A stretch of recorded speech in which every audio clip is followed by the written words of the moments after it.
Well, hello and welcome to tonight's Slow Chat. My name is Topher. If you're not familiar with me, if this is your first ever Slow Chat, the first thing I suggest you do is get yourself a nice big mug of tea or something warm. If you're in Melbourne, it was a pretty chilly day, you're going to want something warm.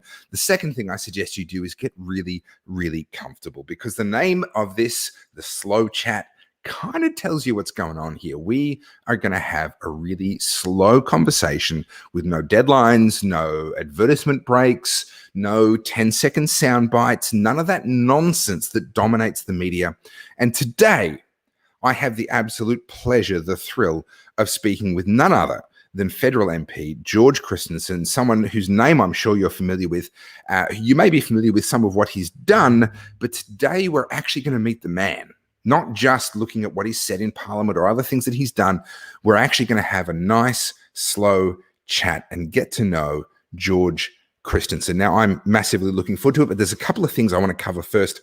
First things first, today, those of you that follow me very closely, you will know that today I actually created, for the first time ever, a Topher Field Instagram account. I know, right? I'm getting with the times. I'm like a modern, person.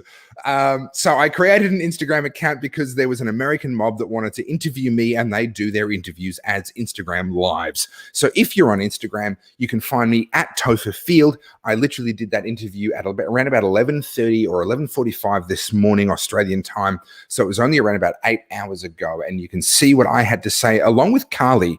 And Carly is someone that I actually hope to do a slow chat with at some point in time. I hope to introduce you to her. She's a remarkable human being. She is the person who put out a video on Instagram that got 40 million views, and then she got destroyed by a current affair. A current affair tried to terminate her. They tried to deplatform her and ruin her life. And she took about 6 weeks away from social media to sort of lick her wounds and heal a little bit from that. What a current affair said about her was a lie.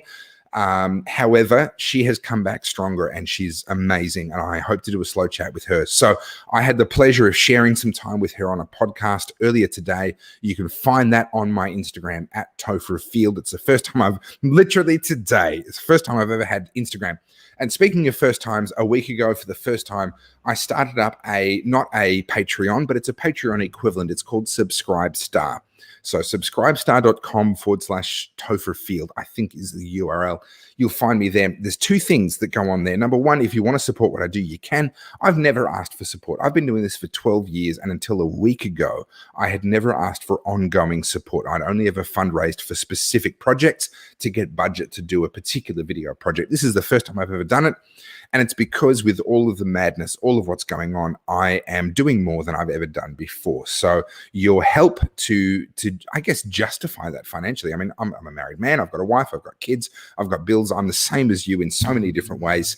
And helping to just having a little bit of that money coming in helps to juggle the costs and some of the time that I spend on doing what I do. So subscribestar.com/Topher Field, if that's something you want to do.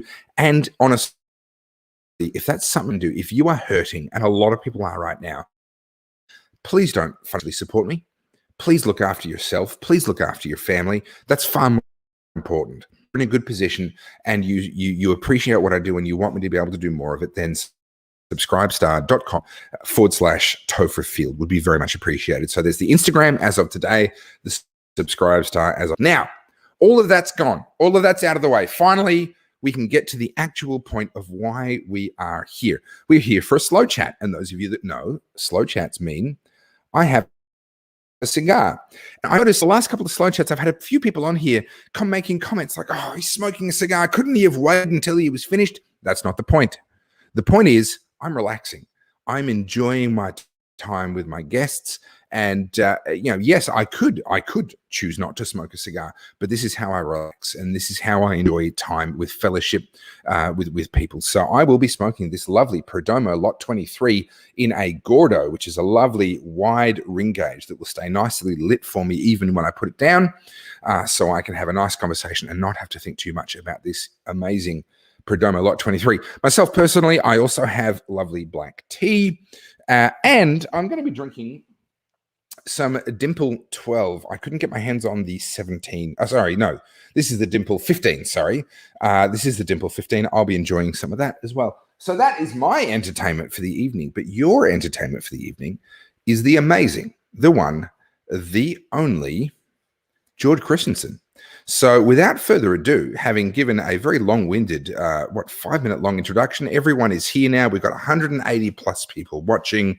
Ladies and gentlemen, may I introduce to you the one and the only George Christensen MP. Thank you so much for coming on board and agreeing to do a slow chat with me today. Well, thanks, Topher. It's good to be with you because I've watched your work over many, many years from when you were talking about the Murray-Darling Basin and a lot of before that, prior to that, libertarian pro-freedom issues that you were tackling, and I've been a bit of a fan. So, well, thank you. That's amazing. I didn't know that until after I reached out to you to see whether you'd be willing to do this interview. So, I'm a bit of a fan of your work, particularly your recent work. The speech that you did in Parliament recently in support of our right to protest and speaking up about the fact that there has been violence and I would argue disproportionate violence used against us as we have tried to raise our voices and exercise our human right to protest. I've really appreciated that support that you've given us from the federal parliament because, last week I interviewed Senator Malcolm Roberts, who's been another good voice for us. And you've been a good voice for us, but to be honest, it's kind of few and far between. What is the mood, as far as you're concerned, as far as you can sort of summarize, what is the mood in Canberra about all these lockdowns? Are they kind of thinking that it's fine, there's no problem here, or are they recognizing just how much damage is being done? There's been a big shift over the last week, I think, regarding lockdowns, and we're just talking about lockdowns at the moment. Interestingly, 2 weeks ago, or 2.5 probably now, I gave the first of the two speeches that apparently have been so controversial, calling for freedom. I mean, honestly, isn't it amazing? Isn't it amazing? I feel like I'm living in some surreal dystopia where a speech calling for freedom to be restored is something that's so controversial, but there you go. But it's the rabbit hole, isn't it? It's the Alice in Wonderland rabbit hole. We are deep down that rabbit hole right now. We're so far into it, we just don't know how deep we are. It's only those people who are outside of our country that are looking in and that are seeing the insanity that are going on, that are going, what the hell are you people in Australia doing? I had that experience. I'm sorry to stop you, but I had that experience earlier today with the interview that I was given on Instagram. I had 3 Americans interviewing me, and they were better aware of the implications of what was going on than most Australians are. Yeah, I couldn't make head nor tail of that. Yeah, well, look, I think that things are changing, though, particularly in regards to lockdowns, and that's just one issue to do with the pandemic. Because 2 weeks ago, I said in my speech, I think my words, there's a lot of quick phrases in there, because this is the thing, Topher, right? We only have limited opportunities to speak in Parliament. Of course. So the opportunity that I have where you can just riff on anything is called a 90-second statement, which means you've got 90 seconds. Okay? Wow. So you just got to, if you want to say something, bang, bang, bang, bang, bang. No time for... you get on with it. Yeah. So I gave a speech that was like that.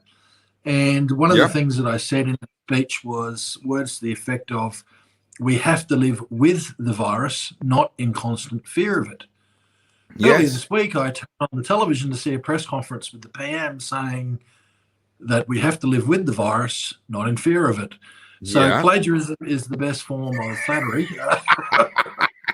But it is good to see, and I'm not so far up myself that I say, oh, I got him to say that, but it's just a constant drip feed of different people who are saying this, and then it being resonating in the public. And it has resonated because my email hasn't stopped since I gave that speech 2 weeks ago. I can only imagine. And I sent you an email, and honestly, I never expected a reply. I didn't have any other way to contact you than send you an email through your electoral email address. And to my absolute astonishment, I didn't just get an email in reply. I got a phone call.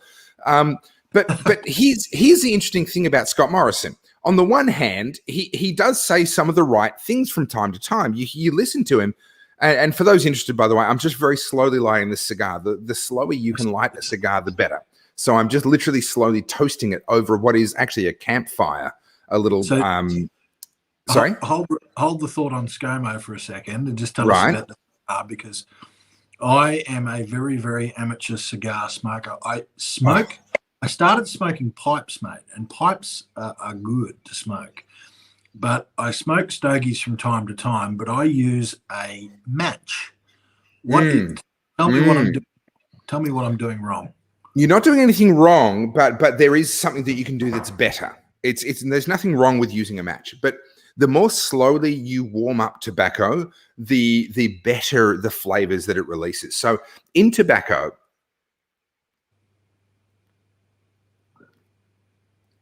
you've got all the stuff that we love, the beautiful complex flavors. And for those of you that aren't necessarily cigar smokers, tobacco appreciation is a lot like wine appreciation, a lot like whiskey appreciation. You develop a palate for it, and it becomes something that you really, or Bundaberg rum appreciation.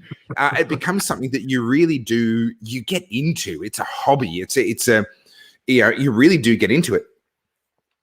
And so if you want to get the best out of your tobacco, which any cigar aficionado should want to get the best out of their tobacco, you want to find a way of warming it up, of lighting it as possible.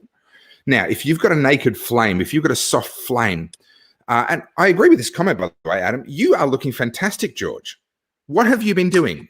No, hold that thought. Let me thought, and then I want to get to that thought, and then we'll get back to ScoMo. You want to warm up the tobacco as slowly as possible. And if you're using a flame, you've either got no heat, flame is off, or you've got flame heat. There's a big difference, and it's very hard to warm up the tobacco slow. If you've got something like this, a little camping stove, you can hold the cigar at the right distance where it just, and you saw me just then, it took maybe 2 minutes to actually light the cigar before I even took my first puff. Yeah. And that way the less pleasant flavors, the acetones and things disappear. They dissipate out of the tobacco. And by the time you're actually puffing and tasting what the tobacco is giving you, you're just left with the best flavors. So that's why I light with something like this most of the time. If I can't light with that, I will light with a Cigar Professor. So this is my brand. I've got a business partner in Sydney. We are partners in the Cigar Professor. I will light with a soft flame. It's almost out of gas. Can I get it? Yeah. No. Okay, it's out of gas. Yep. So that is both a soft flame and a jet flame lighter, and I'll use that if I don't have this handy. And look, I will use a match, but only as a last resort. And just one other thing, so this is interesting. I'm finding out stuff here because you've lit it without chuffing on it. Yeah. You light it, you get it alight, and then you do the chuffing. Well, I'm completely unsophisticated. The cigar filler stuff. So that's fine. I just it's light fine. it up and smoke. But here's the thing and this is disgusting. I'm sorry to the 100 or so people that are listening here, but whenever I smoke a stogie, I find I have to spit. What the hell is that all about? Okay, I don't blame you. I would suggest that probably indicates you're smoking too fast. Right. The game with cigars and the way to get the best out of cigars is to smoke as slowly as possible without it going out. There you go. That's the challenge. Think of it as a challenge. It's a heat management challenge. You want to keep the cigar as cool as possible. Tell George to buy Borkham Riff. No, I'm not going to tell George to buy Borkham Riff because I don't want to inflict him with something as horrific as that. Now, I noticed there was a comment here about my video playing up, and I'm also getting a notification that my internet is quite slow. I do apologize. Obviously, under these lockdown conditions, a lot of people are streaming. I'm with a really good internet provider. It's actually the best internet provider in my area, but even they are not keeping up with the amount of demand at the moment. So I apologize if my internet is a bit patchy. So the challenge is keeping the cigar as cool as possible with going out. That's your aim. And you would rather have it go out once or twice than overheat it. You would actually rather go the other way and let it get too cold than overheat it. And if you feel the need to spit while you're smoking a cigar, my suggestion is probably your... Sorry? I'm told it's called charring or something like that. Is that right? Is that the term for it? Maybe that's not a term I'm familiar with. Yeah, I've got to be honest. That's not a term I'm familiar with. But when it comes to cigars, that might be with pipes. But anyway, yeah, with pipes potentially. I'm not really a pipe smoker. I'm mostly a cigar smoker. So anyway, that's cigars. We're going to move on. We're going to move on from that. This is not about cigars. So ScoMo. Yeah, he talks about, you know, it's not the federal government's role to impose mandatory vaccinations and so forth. And then in the following press conference, he comes out and he says, I'm the one that invented no jab, no play, and I'm really proud of what I did. And, you know, you can gather from that what I want to do with the COVID-19 vaccination. And there's this real, as my friend Matt Wong from Discernible put it, there's almost this whiplash that you get from, like, where does this bloke stand? Like, what's going on here? So do you have any insight into what's going on, or what can we expect from the federal government with regard to mandatory vaccinations? Well, look, I don't want to give a running critique of the Prime Minister. I'll be called into the office on tomorrow or Monday. But what I will say is that, look, when I heard the PM say, as you did initially, that statement about, well, I'm the one who had the, you know, no jab, no play, or whatever it was, I thought, oh no, and immediately I thought, I'm going to have to make an ass of myself here, and I sort of hate doing this, but yeah. He quickly came out and said, look, you know, it will be voluntary. It'll be voluntary. Okay, great, as long as it's voluntary. But the problem is not so much the PM, right? Not so much the PM at, you know, although maybe your viewers may think differently on that. The problem is we now have state governments and the private sector both involving themselves in this decision to not make it mandatory. And they are effectively making it mandatory. And I know that this might be, I know you're a libertarian, Topher. I have a libertarian streak in me. I describe myself as a conservative. That's probably even being too kind. I'm probably a populist, to be quite honest, with conservative and libertarian streaks.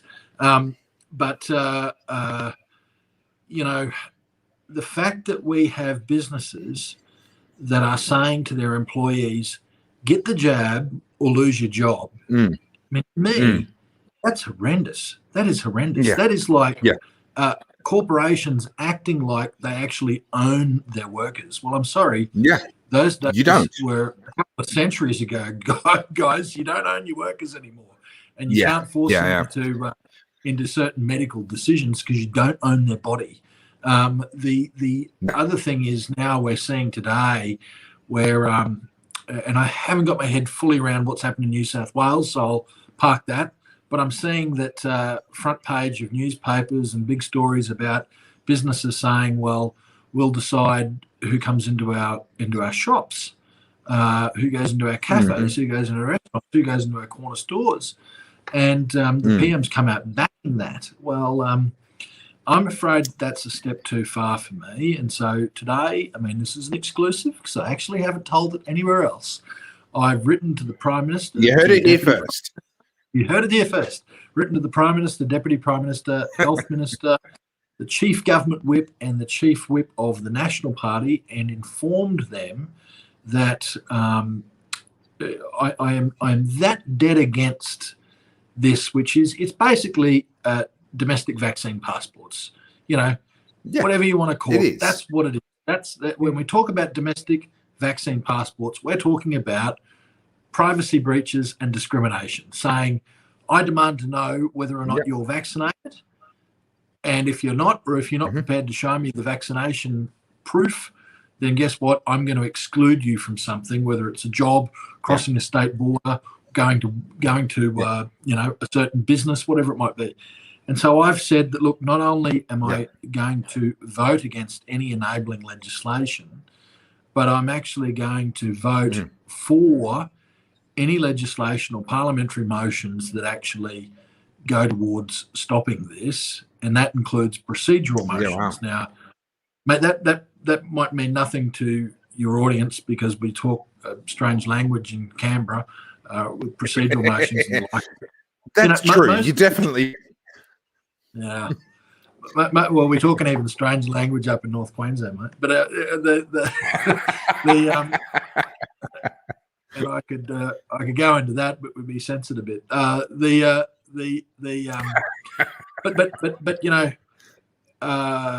Just going back to parliamentary motions, when you hear, for instance, the claim by the Labor Party that they voted against the Royal Commission. Well, this is the bugbear of mine, right? No one voted against a Royal Commission into whatever. You know why? Because parliaments actually can't vote to establish Royal Commissions. What happens, and this is the showmanship of Parliament, if I can call it that, the circus, the theatre. So someone will come up with a motion. What is a motion? It's akin to a friggin' high school debating point. So if someone comes up with a motion that says, this House moves that Topher Field is insert blank here. And I am. Guilty as charged. because the Parliament, because the government hasn't put that motion forward, because it's normally an opposition member or a crossbencher that gets up with such a motion. The government says, well, we're not hearing it. I'm sorry. We what's the word? We don't give you leave to move it. And so they immediately move a suspension of standing orders. So this is so boring, mate. But anyway, I gotta belt it out. The suspension of standing orders. Listen. My audience actually nerds out on this crap. So please dive in as deep as you want. I'm learning. They're enjoying themselves. And if they're not, they can go do something else. I don't need people to watch me. I'm happy just to have a chat with you and me and nobody else. So please carry on. Well, hopefully we don't have only people drop out. But anyway, so someone will move a motion. The government will deny the motion by saying we deny leave. So then, in order to debate the motion, they've got to suspend the standing orders of Parliament to enable them to move a motion. So what the motion that people normally vote against is a suspension of standing orders. So in normal situations, there's not too many government members that would ever vote for a suspension of standing orders, because it keeps the Parliament operating as smoothly as the government wants it to. Yes. So to actually say to them, look, I will vote to suspend standing orders, which is what I've effectively done, it's going to make them sit up straight, apart from one thing. I'm not going to kid myself here. The Labor Party is not going to support a suspension of standing orders on the issue of vaccine passports. So it's a moot point. I will be getting up and walking to the other side of the Parliament if it happens, and both Labor and the Liberal and National parties will most likely be on the other side, and probably the only friend I'll have with me is Craig Kelly, who I'm hoping to do a slow sometime soon. But yes, if that were to happen, absolutely. So I was in discussion through a mutual friend of ours with Craig Kelly, and I'm hoping to have him. So I've not actually been able to communicate directly with him yet. And I get it. Like, you guys are busy, even though you're in quarantine right now. You've got a lot going on. You've got emails, you've got phone calls, you've got all sorts of stuff going on. And I'm very, very grateful to you, George. And just to let everyone behind the scenes a little bit here, when I first spoke to George, it was about coming on next week. And then when I wasn't able to confirm Craig in time for tonight, George very kindly volunteered to be able to just make time for all of us, myself and the hundreds of people watching, to be able to come on tonight. So, George, From the perspective of federal parliament, obviously there's a lot of what's happening at the moment that's done at a state level, and federal parliament, and you know, I can understand why people wouldn't necessarily be aware of what happens in what level of parliament, right? There's this, you know, rational ignorance. I'm sure you're familiar with it, George, but I'll outline it for everyone watching. Rational ignorance is when you look at a subject and you go, you know what, that has so little to do with me that I'm not going to invest the time to learn about it and understand it. And there is a high degree of rational ignorance within the Australian public when it comes to politics, because there's very little we can do to influence it. So why would we spend the time? Why would we want to learn about it? Because there's so little we can do about, you know, to influence how that affects our lives. However, let me just break that rational ignorance. Can we pause there? Can I say on that something on that? Please, yeah. But mate, they're right. I mean, look, and this is, you know, I announced that I'm leaving Parliament, and I said politics is broken. This is what I mean. So we talk about rational ignorance. Rational, I think, being the operative word, because, you know, we have this democracy where every 3 years we get to vote for one side or the other.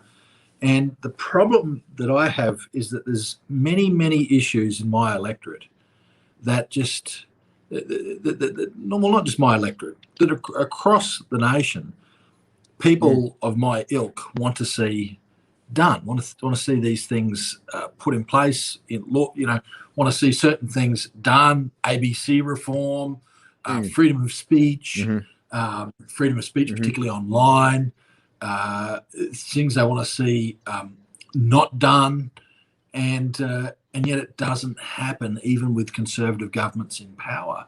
And so I think that after a while, people just say, well, you know what, they're not going to do anything for me. They're not going to do what I want anyway. So what's the point? What's the point? Correct. I just think that politics is an extremely bad state when that comes into play. I'm seeing it more and more. And quite frankly, I reached the point of frustration. And you might think, whoa, this is a criticism of his own side. No. It's not a criticism of my own side. It's criticism of the whole system. The whole shooting match is broken. Yeah. I firmly believe that politics is broken. The whole shooting match is broken, as you just said. And what's the answer? I don't know how we fix it. I got to tell you, though, I think that the media have a very big part to play in the problem. And I think it's got something to do with culture. And we need to change the culture in order to change politics, which is downstream of culture. I don't know how we do that. I couldn't agree more. And this, what we're doing right now, is my own little protest. Because I think what's broken about the media is the 10-second sound bites, the 24-hour news cycle, the outrage machine, where they're just looking for that next established media, legacy media, the dead media, as I like to call them. They like to look down on new media. I like to look down on anything and they say, oh, it's just clickbait. No, hang on. The news has been clickbait for decades. That's all they've ever been. When they do their little 15-second promo for coming up in the news tonight, blah, blah, blah, that is clickbait. They're just trying to write the things that get you to keep watching during the news. They invented clickbait. The internet may have perfected it, but it came from them in the first place. And I think that that is what is incredibly wrong with it. So my hope is that in some little teeny tiny way, by sitting down with people like yourself, people like Senator Malcolm Roberts last week, and more people that I'm hoping to have in the future, and actually having a real conversation where I'm not going to cut you off and stop you from being able to answer your question. I'm not going to edit you and make a 10-second soundbite out of what you say, that we can actually improve the quality of the conversation that happens. Yeah. So with that in mind, you've been just on that. Sorry. Yep. You know, Avi Yemeni, you know who I'm talking about? Rebel News. Yeah. So here it is. I just saw a clip. I saw it on Telegram from someone that was posting it on there. The Drum or some bloody ABC show like that. I detest it. Don't watch it. They got these three people who I've never heard of, apart from that Will Anderson who's on there, and they're all who's looking so old, mind you, these days. It makes me feel old. These days, yes. Yes, he's not as young as he was. Anyway, but it's got these three people, two of them who I've never ever seen before, telling us their opinions like we care, and they're rubbishing the real Rukshan and also Avi Yemeni, and the rubbishing of Avi Yemeni is like, oh, and all this is a promotion to his merchandise store. Yeah, right. And like, okay, so Hang a Tick is an independent journalist that needs to raise money through selling merchandise. Tell me what's wrong with that. Yeah. Hang a Tick. How about you guys? You get paid from the bloody taxpayer. Yeah. Like he doesn't get the cushy job that you've got, and now you want to ping him for doing the one thing that he can do. Now, I need to put my hand up here and say publicly, I was one of the people that wrongly steered clear of Avi Yemeni when he first sort of started to, when he joined up with Rebel News and came out. I didn't repost his stuff. I steered clear of him because I was more influenced than I should have been by the smear campaign against him. And I regret that, and I acknowledge that, and that was a mistake from me. And I now do repost some of his stuff. When he does something that I think is worth reposting, I repost it. And if anyone wants to challenge me, oh, you're being associated with Avi Yemeni, yes, I am. Come at me. I don't care. I reposted it. I don't care either. Yeah, he's doing better quality work than basically all of the legacy media and certainly the ABC. The one person that I'll defend on the ABC is actually Hamish McDonald, because he's done some very good work on the Murray-Darling Basin specifically, and that's an issue that's really close to my heart. The misuse of taxpayers' money and the complete abuse of this so-called market mechanism in terms of how water is handled inside the Murray-Darling Basin. Hayes does some good work on that, and I will defend him on that basis. But the rest of them can go take a long walk off a shop here. I just care about their careers. I don't think they bring any real sort of value at all. While we're talking about the ABC, now, I had this conversation earlier today with a newspaper columnist who'll go unnamed, but we were both in an ABC bashing mode, and what we were talking about is Louise Milligan's Twitter account, and it's probably the thing that I'd like to talk about the least, but we have to talk about it. I mean, the fact is, these assholes, I'll just say it, these assholes, you know, they write up on their Twitter accounts this little sort of disclaimer, oh, these are my personal views and not the views of the ABC. And then when they get pinged for it, who's paying for it? Us. Mate, like, correct. You know, there's one thing that's happened that just shows you how decrepit, decayed, and defunct that the ABC is. It is that and that alone. I'm sorry, Louise Milligan should have put her hand in her own pocket and paid those legal fees, not us. 100%. And mate, like and this is saying, like, when is a Conservative government going to step up and do something about this outfit? You know, I just don't know. What does the ABC have to do? Do they have to launch a Taliban-style campaign, insurrection campaign against the government for us to actually say we're going to do something about them? This is potentially awkward for me to say because you are a member of the Nationals and you are a part of the government, but I don't think that Conservative government exists in Australia anymore. I think that we have it by name, but I don't think we have it in practice. And to prove that, let me give you an anecdote. And my apologies for my viewers who may have heard this anecdote before. Many, many years ago, I was invited to speak at a Victorian Liberal Party branch meeting. So this is obviously not federal, this is Victoria. And I said to the person who gave me the invitation, I said, you're not going to like it. You're not going to like what I've got to say because I'm not a liberal, right? I'm a libertarian. And that person said to me, no, you don't understand. I'm going to like it. The rest of them are not going to like it. But I know who I'm inviting, right?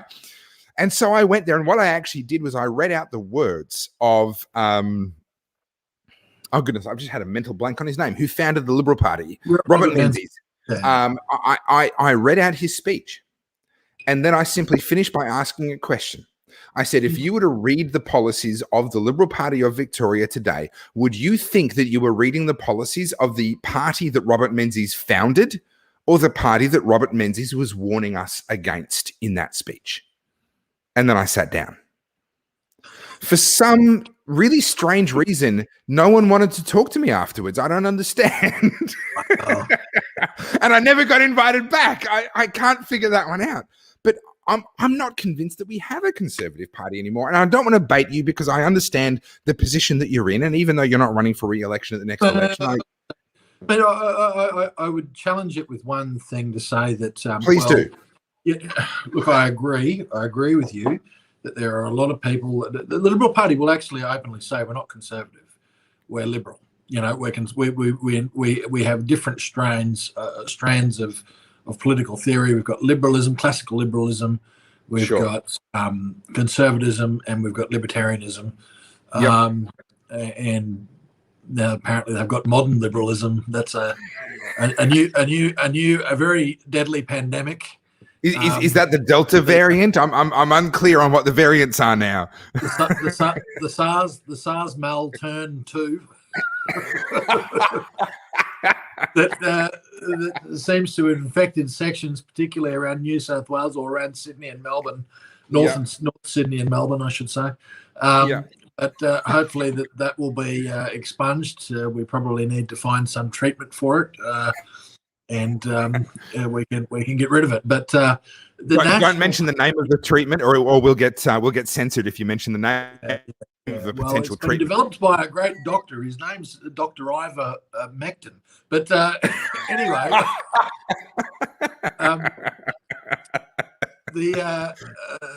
just to talk about Conservatives, the National Party literally is the only party that actually has in its constitution words to the effect of that the objectives of the party is an Australian nation based on Judeo-Christian values and loyalty to the Crown.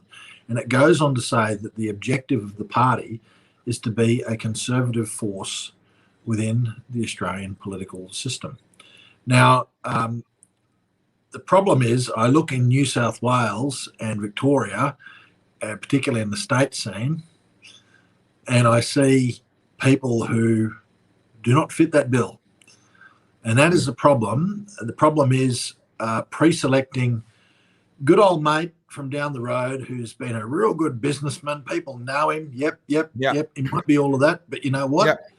He goes whichever way the wind blows, or she goes whichever way the wind blows. And without wanting to put too fine a point on it, you know, electing the banker from St. George and then appointing him as the water minister.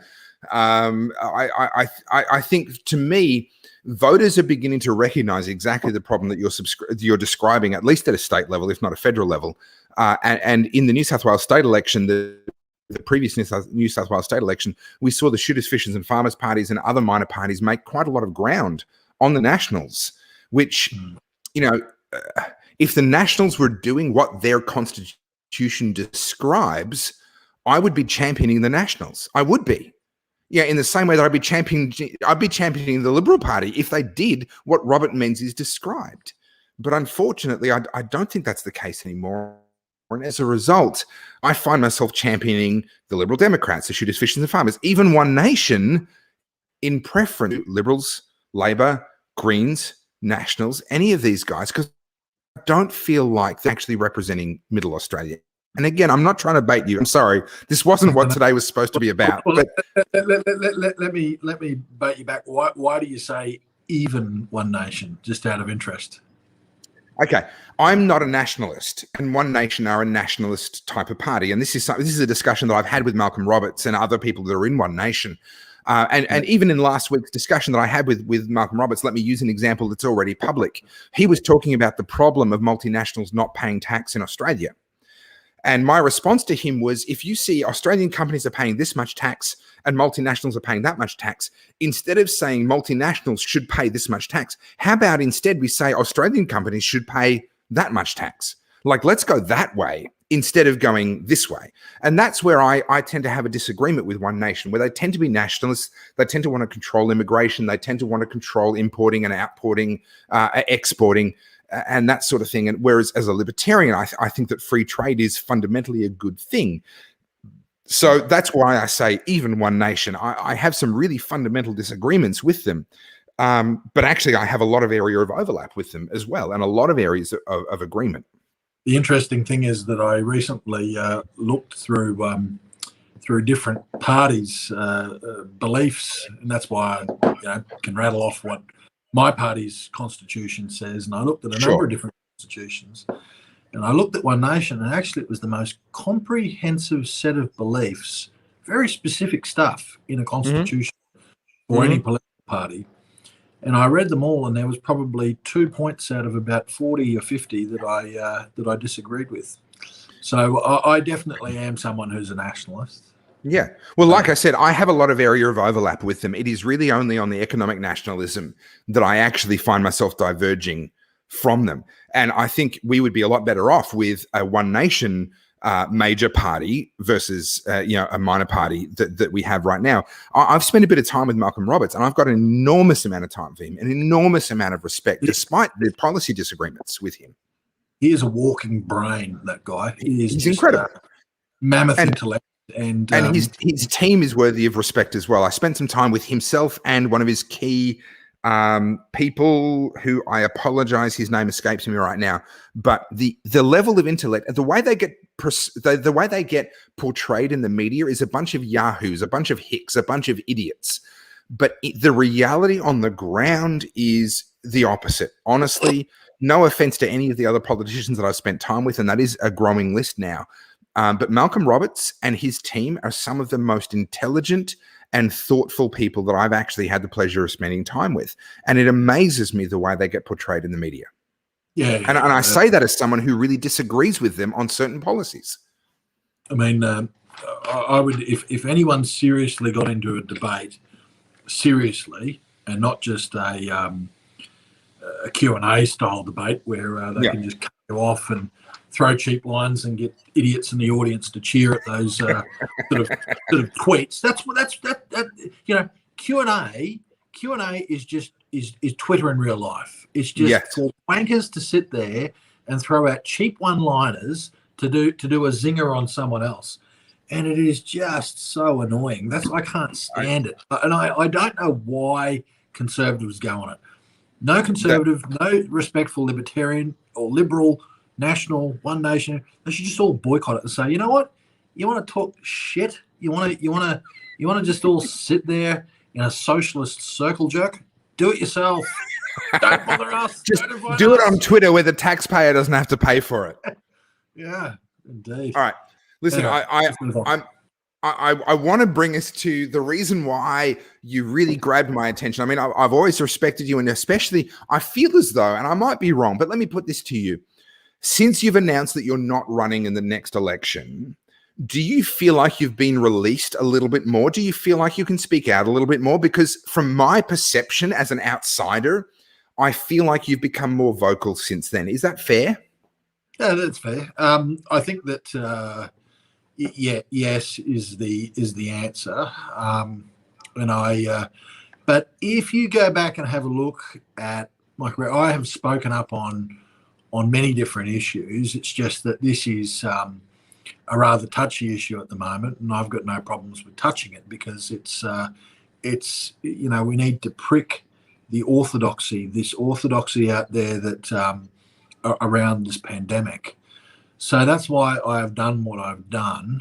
I mean, parliamentarians have very little power, right, individually, but what we have the power to people don't understand this. Try. Yeah. I mean, I get people saying to me, "Oh, why can't you do this? Can't you do that?" And you sort of have to sit down and explain to them, well, look, that's actually a function of a state government, and even if it was a federal function, well, I need to convince the government, and they're against me. So, nothing I can do here apart from talk. But it sounds like, well, that's nearly nothing. But let's just say that I was part of the movement that shifted the mood. From 2 weeks ago, being condemned by both sides of politics for having a speech that said we need to live with the virus and not in fear of it, to having the Prime Minister saying that in front of all the press. We need to live with the virus, not in fear of it. And I've got to say, I wish I had the verbatim quote, but Anthony Albanese, this is a perler, man. This is a perler. You'd have to look on Hanson, because he got up and he did this we're going to condemn him for his speech. And he was sort of doing a retort to a rebut of all of my speech point by point. And he got to that point and he goes, well, I'm scared and Australians are fearful because they're in fear of something that's scary. I think I actually just delivered that section verbatim. So let's analyse that. Let's analyse that. This is the Labor Party approach to COVID. This is the Labor's approach to COVID. Anthony Albanese is scared, and the public are fearful because they're fearful of something that's scary. Now, there's a lot of science that's gone into that. It's been made to be scary by the media, I would argue. But please continue. True. I mean, there's no science in that statement whatsoever. It is just you're right. It's just based on the fear porn that's been pumped into the public day after day after day. That's still pumped into the public by the media, and it's like the Channel 9 broadcast a few days ago that's gone viral for just how dystopian it is. I mean, you've had Carlson talk about it. You've had Matt Walsh talk about it. You've had I've seen that. Who's the other guy? I'm forgetting one of the pundits over there that was talking about it. But anyway, Greenwald, I think he was having a crack at it as well. So we're living in a dystopia. It's astonishing to find ourselves in a situation being American media as a cautionary tale. We're used to African countries or South American or maybe Central American countries being talked about as these failed states, as these looming dictatorships. And all of a sudden, the American media are talking about us in exactly the same terms. And it's quite extraordinary. Now, I'm sitting here as someone who is attending these supposedly illegal protests in Melbourne. Yes, I'm one of those horrible, awful people. Yes, that's right. I want grandma to die. According to Catherine King in Parliament today, you deliberately spread the virus. You are self-indulgent. Correct. You should be ashamed of yourself. You should be ashamed of yourself. For thinking that standing up for freedom is something that's a common good. It's a very selfish thing. She's got my number. Like when I'm symptomatic with COVID-19, I go around French kissing people because I just want to pass it on, right? That's my ambition in life. So I'm one of those people that actually thinks that our freedom is worth more, that dangerous freedom is worth more than so-called safe. It's not actually safe, but faux safe servitude is actually worth. Now, you stood up in Parliament. I've lost track of time. Is it about a week and a half or 2 weeks ago? And you actually mounted, actually, it might be more recent than that. I think it was more recent than that. And you mounted a defense of people like myself actually attending Monday protests. Yeah, I've lost all track of time. Like it's crazy right now. Yep. So what brought you to the point? Because that is really countercultural. If we can talk about the culture of politics and the culture of Canberra and the culture within that chamber where you stand, that's really countercultural. And that, to me, takes quite a lot of guts for you to come out and say. So can you talk me through what is your position on these protests without the time limits of Parliament House and whatever else? Can you break down my thoughts and why are you willing to stand against the zeitgeist and actually defend these irresponsible people like me? Yeah, well, number one, I've switched off the news. It's a good start. I do not watch free-to-air news in my house. It's just, it doesn't come on.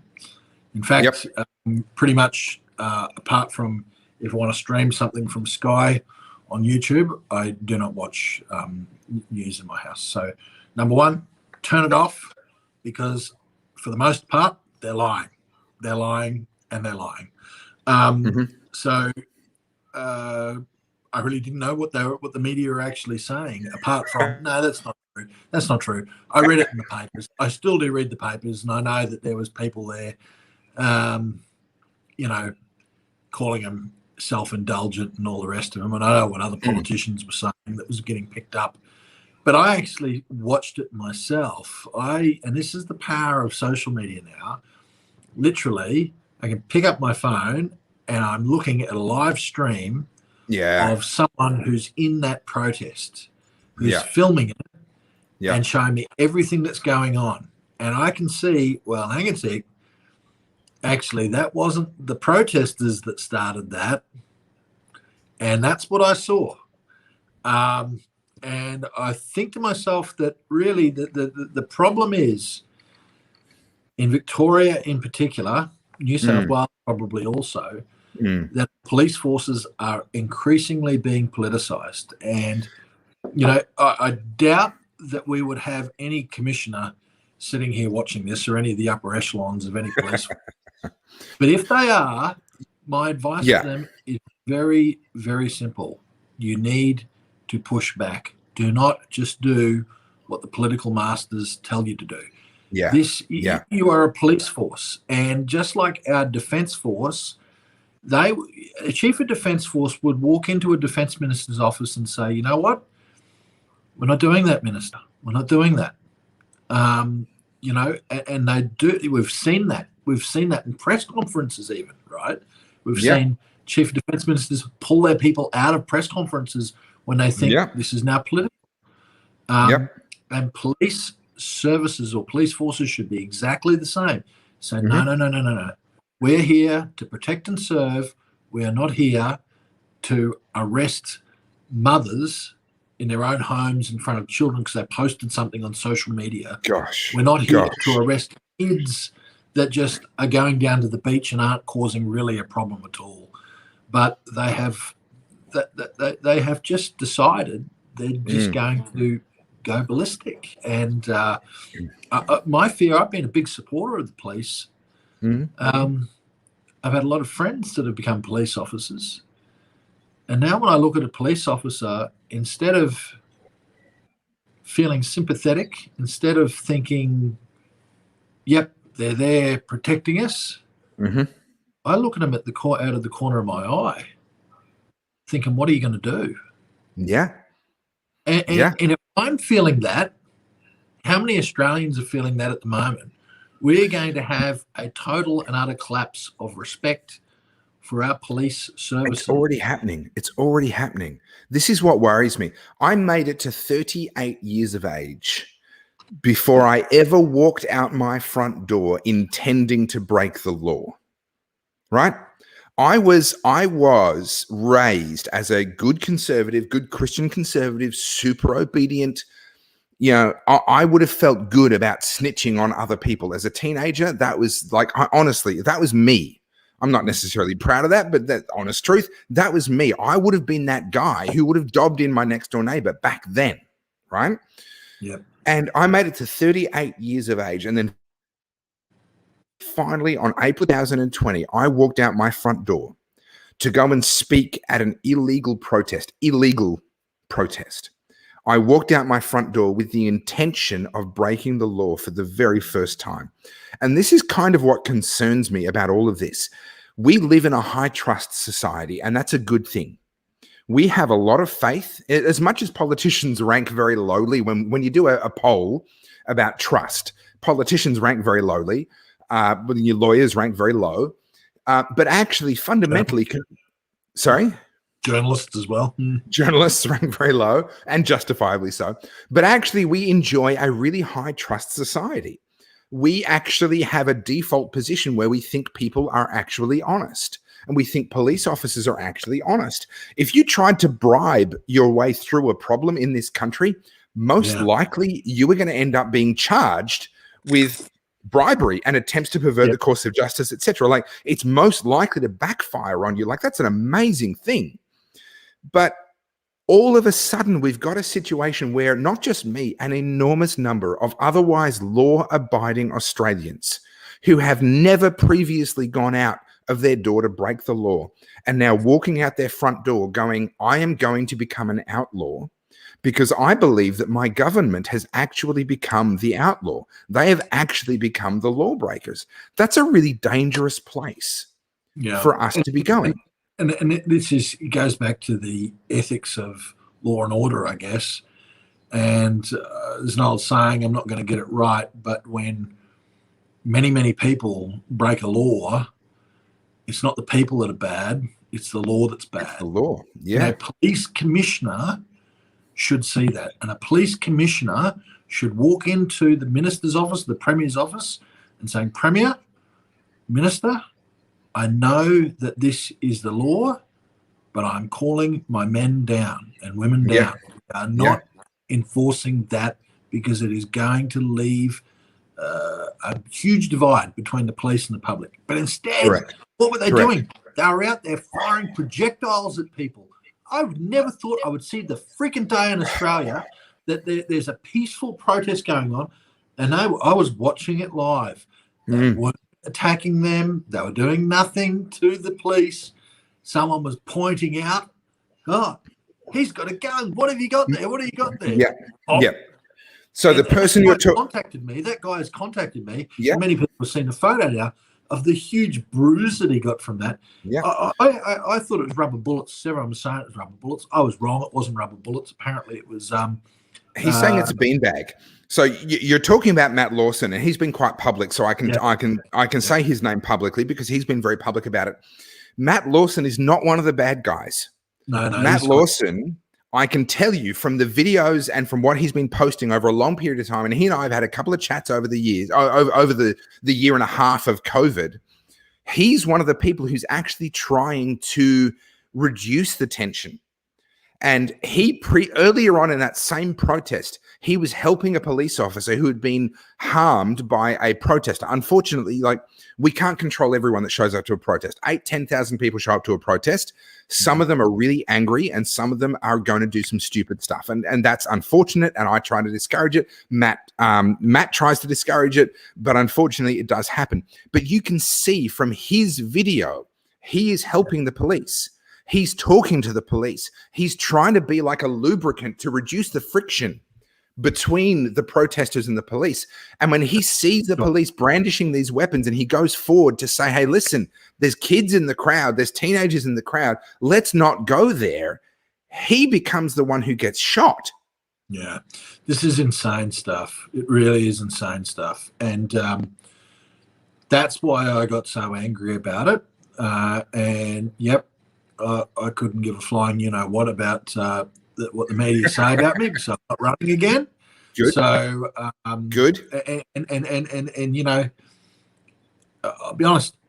That means I got to do a confession.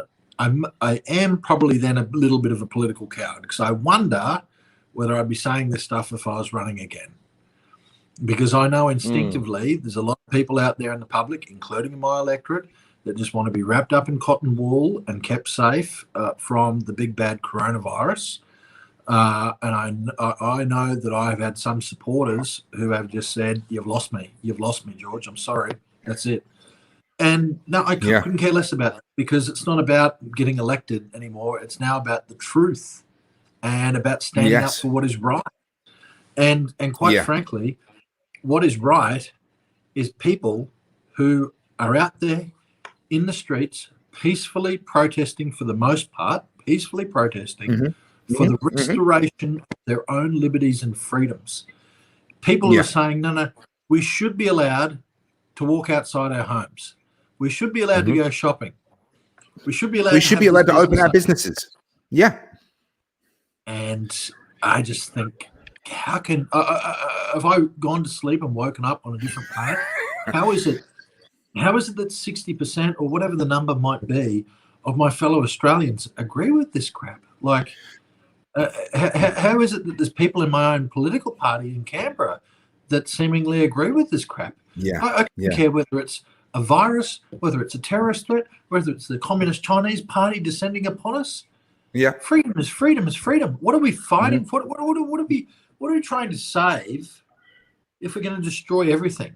Like, what are we trying to save? We're going to end up with a whole heap of people living under some authoritarian power, where we don't give a shit about our freedoms as long as you keep us safe from the next thing that comes along. Well, you know what? Bye-bye. I don't want to live like that. Yeah. I really don't want to live like that. Yeah. There's a lot of people that don't live like that, Topher. Sure. And you know, one of the things that's been really interesting to me, I was I'm not going to say I was the first. I probably wasn't. There was probably somebody else out there before me that I just haven't looked at. But as far as I knew, I was the first. When I walked down April 25th, Anzac Day 2020, and I went to a protest not far down the road in a town outside of Melbourne to speak out against the lockdowns, because we'd had the 2 weeks to flatten the curve, right? That was the initial thing in 2020, after we'd been told it wouldn't be a problem, after we'd been told that it wouldn't come here and we wouldn't have to do anything. Then all of a sudden it's here and now we have to do something. And I went along with the 2 weeks to flatten the curve, okay? I wore them. Actually, back then they were telling us not to wear masks. I did the social distancing. I did the whole sort of 2 weeks of really trying to minimize spread. And the argument back then was to protect hospital capacity, which is an argument that I can at least respect for being intellectually honest. There's a real metric there. They've forgotten about it completely now. But as it was back then, still going on. The argument's still going on that, do you want this to run rampant? How many ventilators do we have at a hospital? Well, if we don't have enough, 18 months down the track, they should get the health minister, you've had time, and the CEOs of the hospital out into the streets and horsewhip them. They really should. We've had 18 months to get prepared. Honestly, I get in trouble for saying this, but I say it tongue-in-cheek, but not entirely tongue-in-cheek. The problem with Australia today is that it's been too long since we tarred and feathered a politician, right? Like just publicly humiliate somebody for the appalling decisions they've made. And I'm very mindful that I'm talking to a politician right now, so it's probably, I'm going to move on really quickly from that. But I was there and speaking out on that very first protest, having gone along with the 2 weeks to flatten the curve. I have sympathy for people who are trying to make decisions when there's not a lot of data yet. In January 2020, in February 2020, there was not a lot of data yet. In March is when we started to get really good data. And it very clearly and very quickly showed us. When did you say we got the good data? In my opinion, it was March in 2020 that we started good data, that we could actually start to see what this virus was doing, it was affecting, and we began to get that picture that we now see very clearly that it was far more risky to the elderly and to people with comorbidities, and it was almost a non-event. It was almost non-existent under about the age of 50. Now, I want to be full. I want full disclosure here, because I don't want people to misunderstand me. I am not one of those people that says there is no virus, not at all. I have in fact lost a close family friend. He's an Indonesian man by the name of Wayang. He was a pastor in Bali, and he passed away at the age of 50. He was fighting fit. He would have, in a street fight, he would have kicked my ass. He's a foot shorter than me, but he would have absolutely... Sorry? That's quite unusual then. Yep. Sorry to hear that. Yeah, he's just one of those lightning strikes. Now, his wife, who is older than him and has a number of medical complications, also contracted COVID in Bali. They were all living, the whole family was living in Bali. The whole family got COVID. The wife and the two children pulled through just fine. He passed away, right? That's no rhyme, no reason. I'm not one of these people. Correct. Now, I'm not one of these people, and I want this to be very, very clear, who's sitting here saying, oh, there's no virus or what have you. I'm not one of those people. I have sympathy for people who are in positions where they have to make decisions in the early days when there's very little data. But once that data starts to come in, I have no sympathy for making decisions that are emotionally driven rather than data driven. Now, the data told us in March 2020 that we needed to be protecting the elderly, protecting those with comorbidities. And this is my opinion. You're welcome to disagree, George. Okay, this is my understanding of that data, that we should be protecting a certain demographic, and that for the rest of Australia, this really was not a risk. Is that fair? Do you think that's fair? Do you think my timeline is fair? Do you think my conclusion is fair? Are there better ways we could have handled this? Well, look, they always say that there's always benefit in hindsight, but I will say I called it out in March of 2020. It's not hindsight for me. I called it out at the time. Yeah, and you're right. You're way ahead of the curve. I'm the one that's wrong. You were way ahead of the curve. I I thought this was, I gotta be honest, I thought this was doomsday when I first heard about it, because of the data I saw coming out of China, and the images I saw coming out of China, the data I saw coming out of Italy. And I did some sums based on what they were saying was the infection rate. And I thought to myself, bloody hell, by about the end of April or May, we're going to be at 1 million infected in Australia. And they were talking about, I think at the stage, they were talking about a 10% fatality rate. Yeah. Wow. Crazy numbers. 100,000 dead, like, and it's going to replicate. We could have like 1 million dead by the end of July. And then it didn't happen. And it's like, what's going on here? Yeah. And then, you know, I thought, well, maybe we just stopped it by shutting the borders. You're right. But it became fair enough. apparent. I mean, I won't say name names, but I asked another parliamentarian that's very good at statistics, very good at statistics, about whether I was wrong or not, and they said, no, you are wrong. You know, by my account, we might have more cases than that and more deaths. So it just didn't eventuate. It was all bullshit. The data that we were being told wasn't real. It was inflated. And just to go on, there was a story that was run in the Tablet magazine, and I forget who wrote it, but whoever it was, it is the story of the pandemic. And it went through all of the stuff that we saw coming out of China. You know, remember the images of the people falling over in the streets? I mean, really? Has that happened? Has that happened in Australia? Has that happened anywhere else? What the hell was that all that about? Why were people falling over in the streets? Why was it like the zombie apocalypse in Wuhan? What changed? What changed? Well, it's not about what changed. It's about what was China doing. Were they actually trying to scare the pants off the rest of the world and then tell everyone to lock down?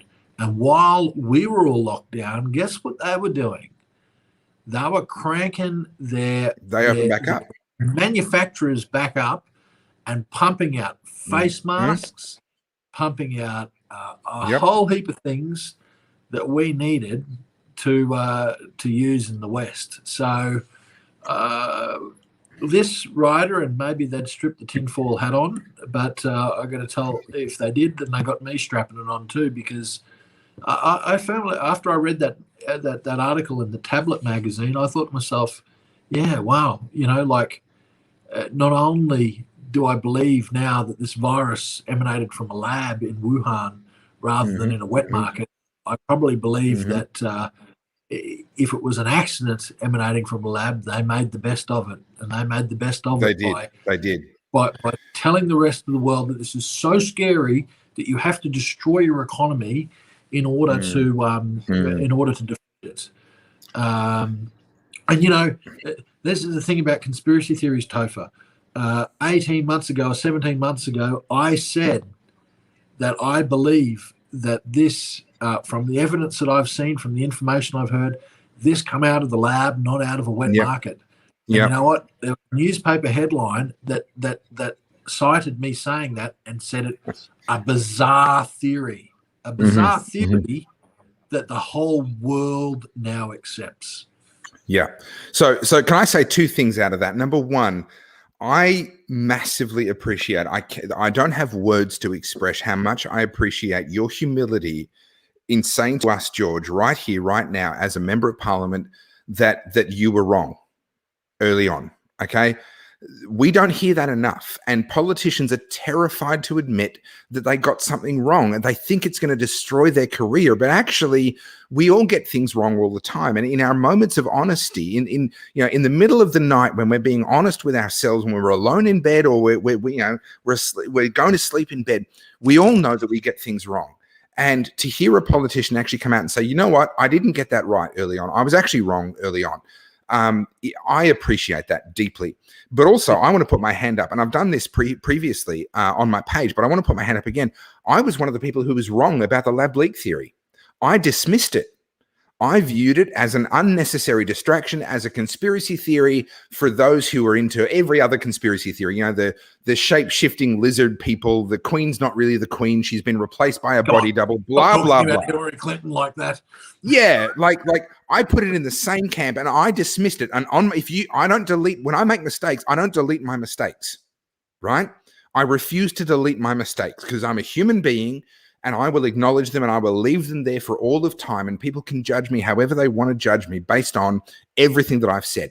And so if you scroll back far enough on my page, you will see me posting and dismissing the lab leak theory, the theory that is now considered to be the most probable source of the virus out of anything. So I want to say, on the one hand, thank you for the humility and acknowledging that you got one thing wrong, but also I want to join you in saying, actually, I got the other thing wrong. I got the lab leak theory wrong, right? At the same time as I was calling out the restrictions and the shutdowns and everything else, I was wrong about the lab leak theory. Why do politicians, and I want to move away from federal politics and towards state politics, where perhaps you might be able to speak a bit more freely. I don't know. But I live in Victoria. I'm in the southeastern suburbs of Melbourne. We've had over 200 days of hard lockdown in the last sort of 16 months. Why do politicians default to this as their primary mechanism, the number one mechanism that they resort to in order to, as soon as there's an outbreak, lockdowns come in straight away? The World Health Organization has come out and said that lockdowns should be a last resort, but it's a first resort for people like Daniel Andrews. Why do you think that is? Are there political considerations, or do they actually believe that this is the best way? Yeah. Look, can I just before I answer that, can I just respond to what you've said before? Actually, that there was another MP, and I don't have his permission to say his name, but sure, he was saying to me, in my side of politics, he was saying to me, "Oh, this is dangerous what we're doing. We're going to destroy the economy. We're going to destroy all this." And I was just saying to him, "Man, can't you see the danger that there's going to be?" Yeah. And every time I see this guy now, he doesn't speak out. He doesn't. This MP has never ever spoken out about this. But I see him every time, and I say, "Man, you were right. I was wrong. You were right. Yeah. I was wrong." Yeah. And how wrong I was about supporting all this lockdown. But anyway, to get on to your point, the lockdowns. Well, yeah, I just go back to what I said. I think that China exported that policy to the world. And I think it was done in Beijing, or not done in Wuhan, rather, or it was done out of Beijing into Wuhan. And then it was done in Italy. And then it was sort of seen that, well, the only way to stop this virus is to make people stop going out into the streets, and away it went. The problem was that there was no evidence around that. And as the evidence is suddenly amassed, what they found, and I can't recall the actual name of the study, but there was a study done out of Europe that looked at 51 jurisdictions, I think it was.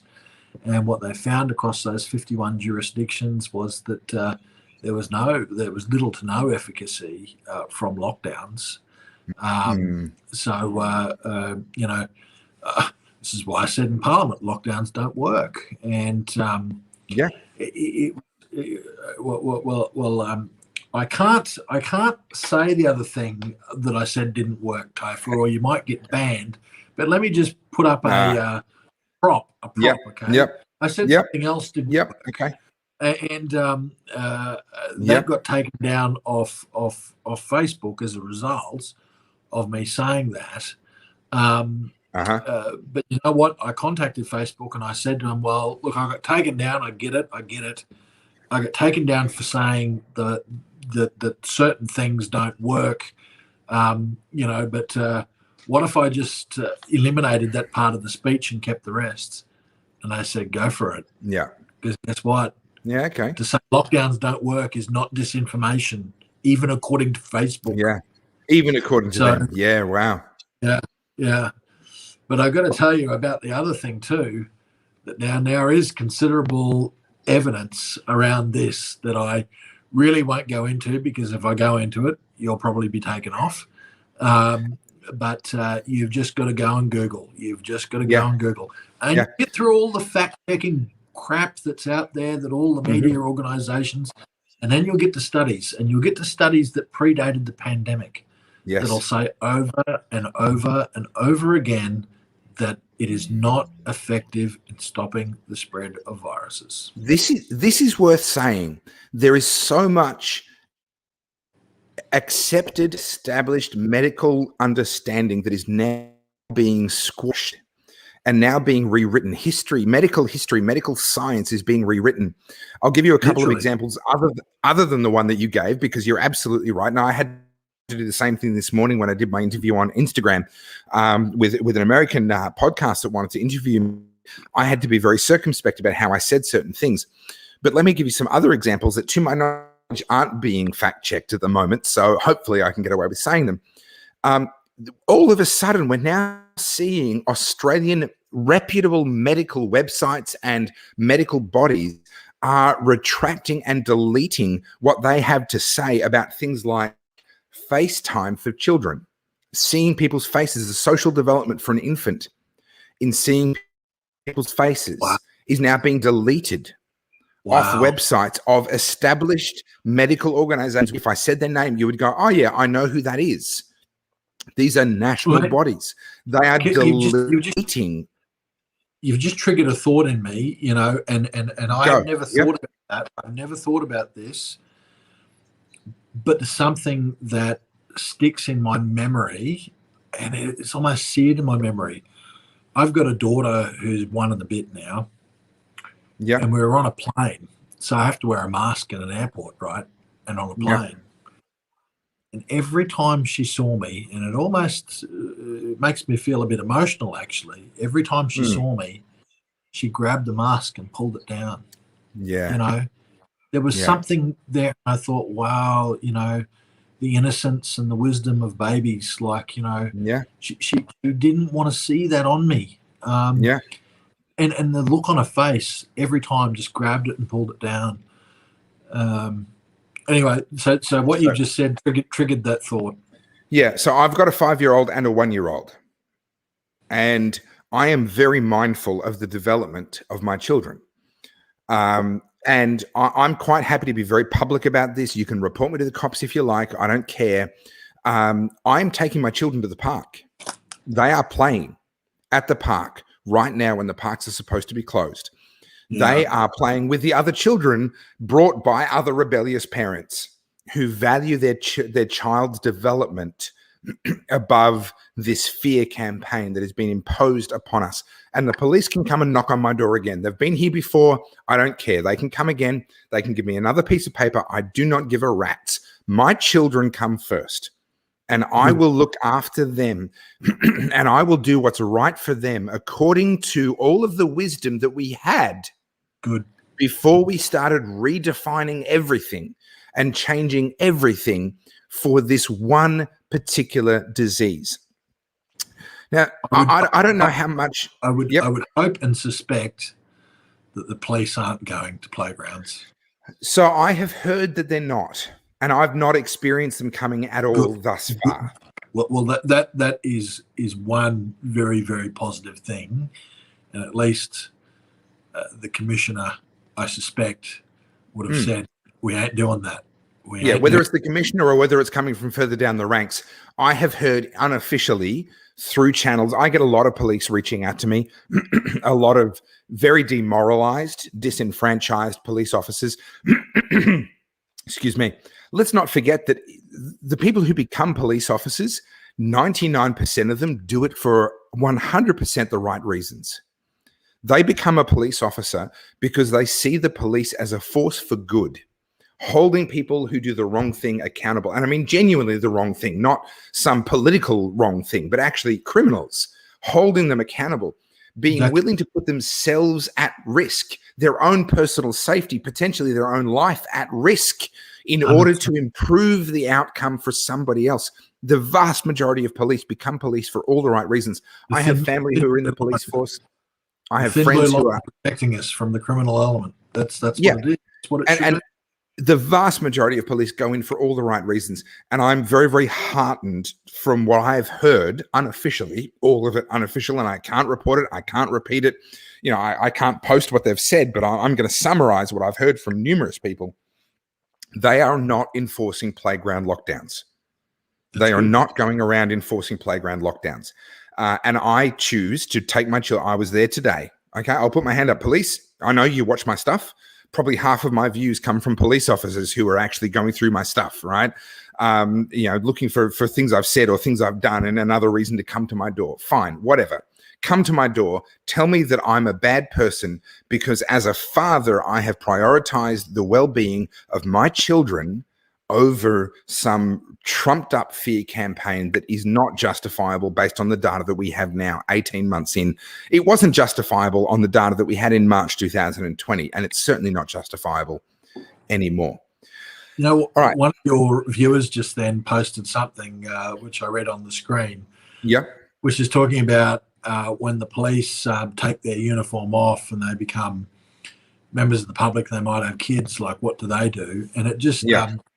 it reminded me. I think this is a comment here from Gloria. I have a thought that at the end of the day, the police officer removes their uniform and becomes a civilian who also have children. Will they fine their partner for taking their kids to the park? And isn't this an interesting thing? And I think it's what all people with some level of authority need to think. And a quick story about that. Before I got into federal politics, I was a local government councillor. I was a local government councillor in Mackay for 6 years, I think, about six and a bit years. And there was a kids fun, fun park or whatever you'd like to call it, that was established where they just had a whole heap of play stuff for the kids, and it was done in one of those big box warehouses where you normally see a Bunnings or a Retrovision or a Harvey Norman. Anyway, they'd gone and set it up and they hadn't got the council approval. So why does council come in? They come in guns a-blazing, we're going to shut you down. And here we were, I always remember this, here we were with the recommendation before us to shut down this business that so many people loved because someone didn't dot their I's and cross their T's. Yeah. And the person in the council, the bureaucrat that was recommending to us to shut it down, happened to take his kids there several times. Several times. What is wrong with this picture? And I just got to say that's almost disassociation, cognitive dissonance, where you can, I'm sure that there would be police officers that are doing things that are not in accord with the law under this pandemic. And I just encourage, if any of them are watching, to just stop and think and forget about the political masters and do what is right. Do what's right. Not what they say the law is, what is right. Yeah. I want to bring back this comment that came up a moment ago from Ali. Wow. Is that where we're at as a country? We take solace that cops aren't enforcing playgrounds. We sound insane. I could not agree more. That's where we're I could not agree more. I mean, that's a fantastic comment. Can I say something here? And this is a chat, not an interview. So forgive me as I go on a little bit of a diatribe here. Each and every one of us is morally responsible for the decisions that we make and for the actions that we take. And the orders that you have do not absolve you of the moral responsibility that you have for what you actually do. Now, I had the privilege of being for a couple of years in the Army Reserve. And I don't say that to be like, wow, look at me. I say that to say I went through the training, right? I did Kapuka. It was in a narrow window of a couple of years when the reserves and the regulars did the same training. Okay. So I did the exact same recruit course, and then I did my IETs as a reservist, which is very different to how the regulars do it. But the recruit course was the same. And one of the things that stands out to me to this day and will forever live with me is that within the first week of recruit course, if I recall correctly, it was day 3 of recruit course in the Army Reserve as an infantryman. They were training us on our moral responsibility that we have to defy orders that are wrong. Really? And we studied, as a part of recruit course, we studied the My Lai massacre that happened in Vietnam. It was a massacre carried out by American troops. Shocking story. Shocking story. It was a massacre that was carried out by American troops that essentially, if I can really just paraphrase and just bring a big story down to a very short story, they were hyper vigilant. They were hyper prepared for a conflict. They were going to land in this particular village, and their leadership had told them it's going to be hell. There's going to be Viet Cong everywhere. You're going to be in combat. You're going to be blah, blah, blah. And they landed, and actually the Viet Cong had cleared out, and all that was in that village were villagers on a market day. And they went in there guns blazing, and they killed an enormous number of innocent Vietnamese children. Like they actually committed a massacre. It's worse than what you said. Like I read about this, and like this incident. This incident confirms my belief in religion, because there had to be absolute and utter evil, personified evil, to be floating around those men to do what they did. Even at the point where it was clearly obvious what was going on, they were still killing people. And they were continuing. Even when there was a guy, and I just can't remember his name, but he was flying over in the helicopter and realized what the hell was going on. And landed apparently in between the US troops and a bunch of civilians. And when he got out and he said, hey, you know, what the hell are you doing? And they told him, stop. Get back in the helicopter and go, you know. And I don't think he did. And that guy, I can't remember his name, and I should remember his name because it's very important.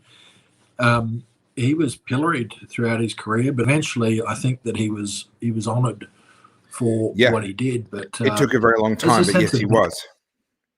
And you know, to get back to the story at hand, like, you know, how do good people, a heap of good people, because they weren't bad people, they were men fighting for their country against communism, and you know, suddenly they just went into this space where they're deciding to kill women and children just because they looked at them. Crazy stuff. And they you know, one of the things that stays with me about what we watched a documentary as part of recruit course, and I cannot emphasize this enough. This was a part of the training of Australian Army, right? This is how important this is. It was a part of our recruit course that we watched a documentary about. We watched a documentary about this, and we learned the importance of using your own moral judgment. No matter what happens, no matter what orders you are given, you have to use your own moral judgment. And I can't help but feel that that is completely missing from Victoria Police, especially. And I would say Victoria Police has been politicized definitely since the days of Christine Nixon, when she was the chief commissioner. Excuse me. But I think that there's a case that could be made to say that it started before that. But certainly since her tenure as chief commissioner, and ever since, there has come this culture where you follow orders and you do what you're told, and you don't question it. You don't question the orders. And I want to encourage the police that no doubt will watch this, looking for me to have slipped up and said something wrong, and to come to my door again and threaten me again. You are morally responsible for what you do, regardless of the orders you were given. The orders do not absolve you of responsibility for what you choose to do with the power that you've been given. And this comes back to pillion policing. And this is something that I feel like is being lost in our generation.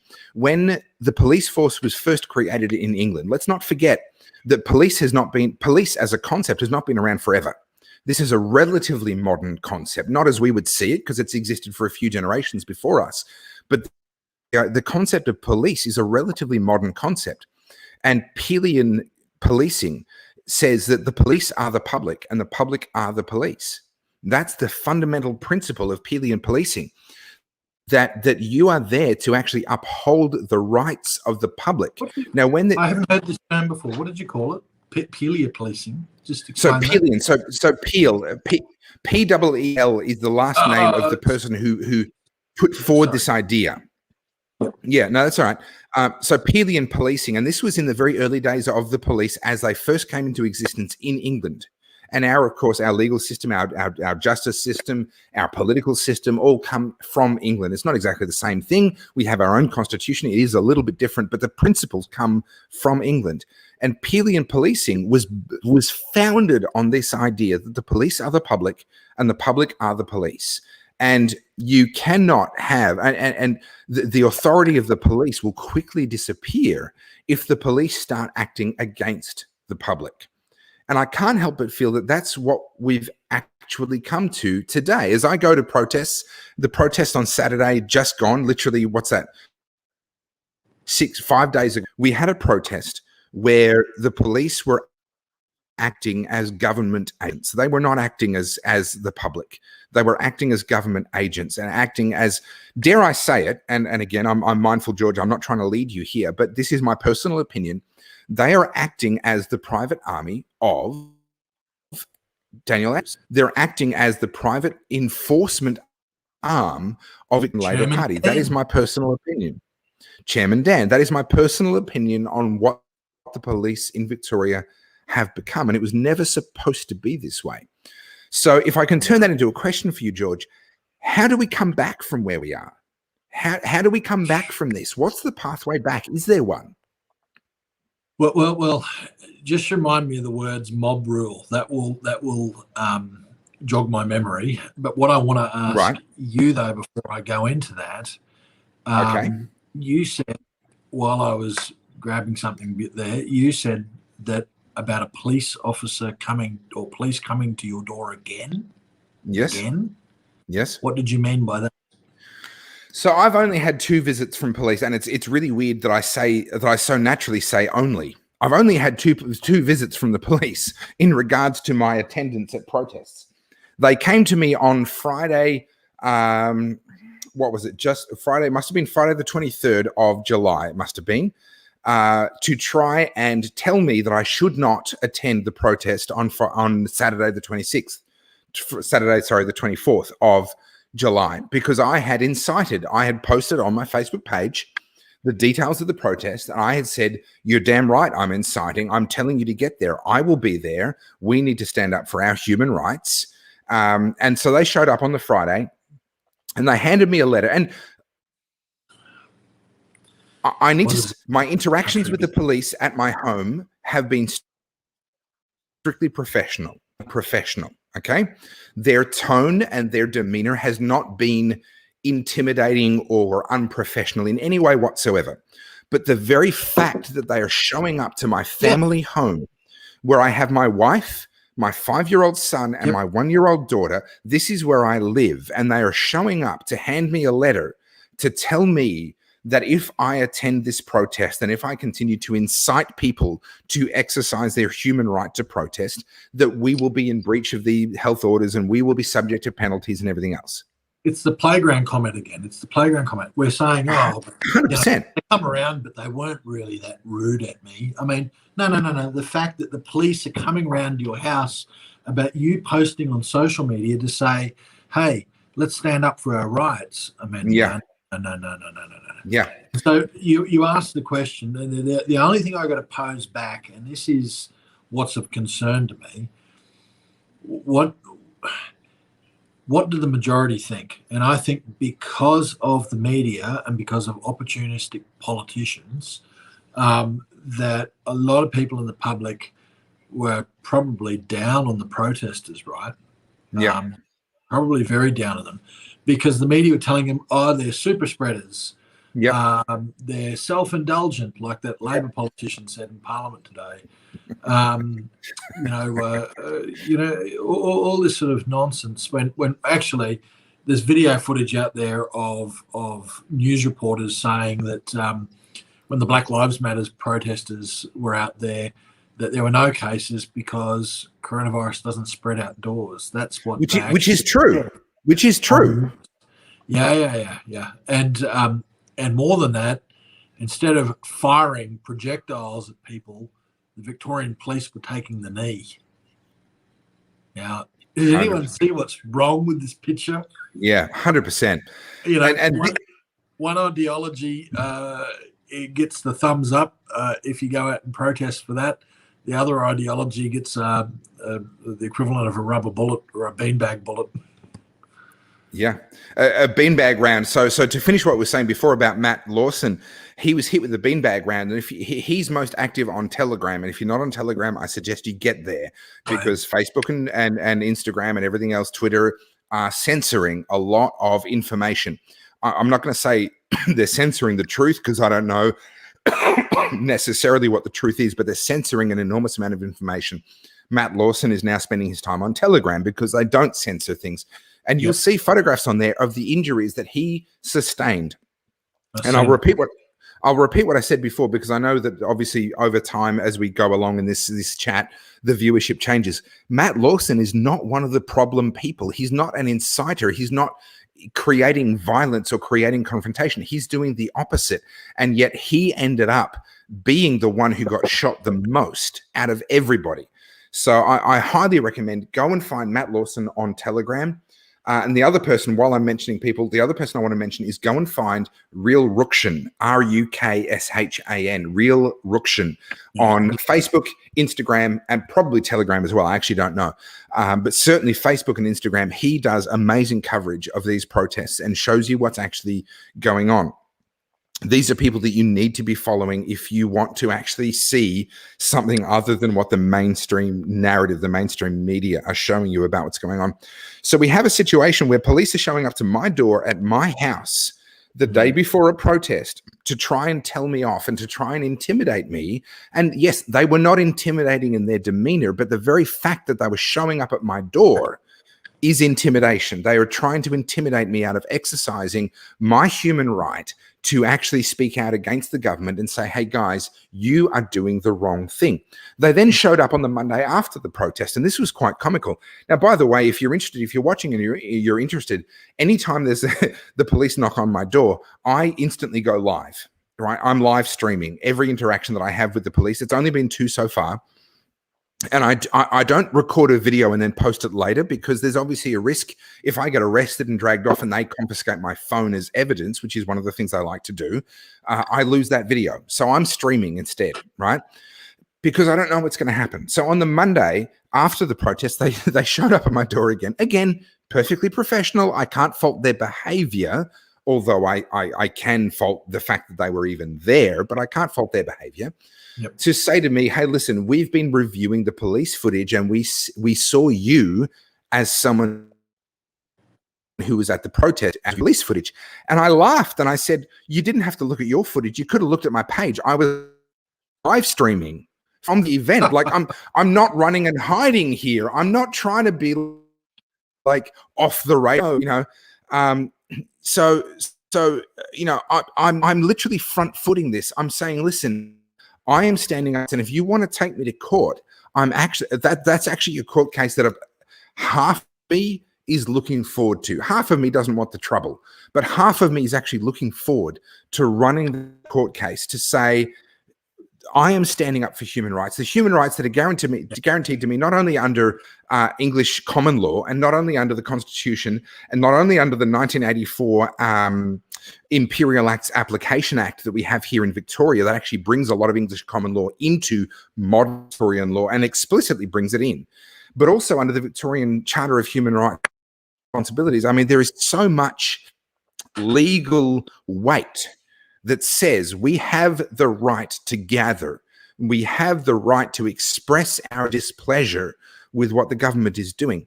But it seems as though law doesn't matter anymore. At least at the state level, it seems as though they're quite happy to just go ahead and do whatever they want, regardless of what the law says. So I'm sorry to put you on the spot, but I don't know that we've really heard your response. And maybe your response is that you don't know, and that's fine. But I'll clearly hear your response. What's the way back? Yeah, well, that is a very, very difficult question. You might remember I said before about mob rule. So what we are seeing at the moment, the answer lies somewhere in what I'm about to say. We have a very, very big problem at the moment where our country is so divided, and I feel that it is the fear porn spreading media plus opportunistic politicians that are beating the COVID drum day in, day out, that are causing this division. And they've got, maybe 60% of the country hating the other 40%. The numbers might differ. It might be different to that. But, those people who are out there on the streets protesting were but a microcosm of a greater subset that didn't go out to protest, but probably were cheering them on. But then there's a whole heap of people that are saying, no, this is wrong. And this is the challenge, I guess, that if I can, and I don't want to argue for any of the, and I'm not, I'm trying to explain something. I don't want to argue for any of the restrictions or the bad policing of it. But where some of the police may have a point here is that, well, hang a tick, we're doing what the majority want. Now, that may be true, but we live in a liberal democracy, not a mob democracy. And the rights of individuals have to be sacrosanct when it comes to liberal democracy. Now, I fear that this whole pandemic has showed one thing, and it's not something that's been, it's just come up from the pandemic. It's been here for a while. It's been sitting under the surface. We have gone from, or are going from, I'm just not sure which, a liberal democracy to a mob democracy, and it's a woke mob democracy. This is what people call cancel culture, right? We are going into this woke mob democracy where you will get shut down if you go against the zeitgeist. And someone who's much more smarter than me gave me this theory a while ago, and as he was explaining it to me, I sort of, my eyes were getting larger and larger to think of how perceptive this theory was. Back in, say, the 50s or 60s, where a lot of conservatives would think, well, this was the good old days, the white picket fence, the traditional family values and all the rest of it. Society had boundaries. If you acted and if you believed and espoused stuff that was within those boundaries, it would be accepted. But if you went too far outside, you're crazy, What's happened from the late 60s, 70s, 80s, 90s, and even the early thousands, relativism has reigned supreme. So the boundaries have been smashed.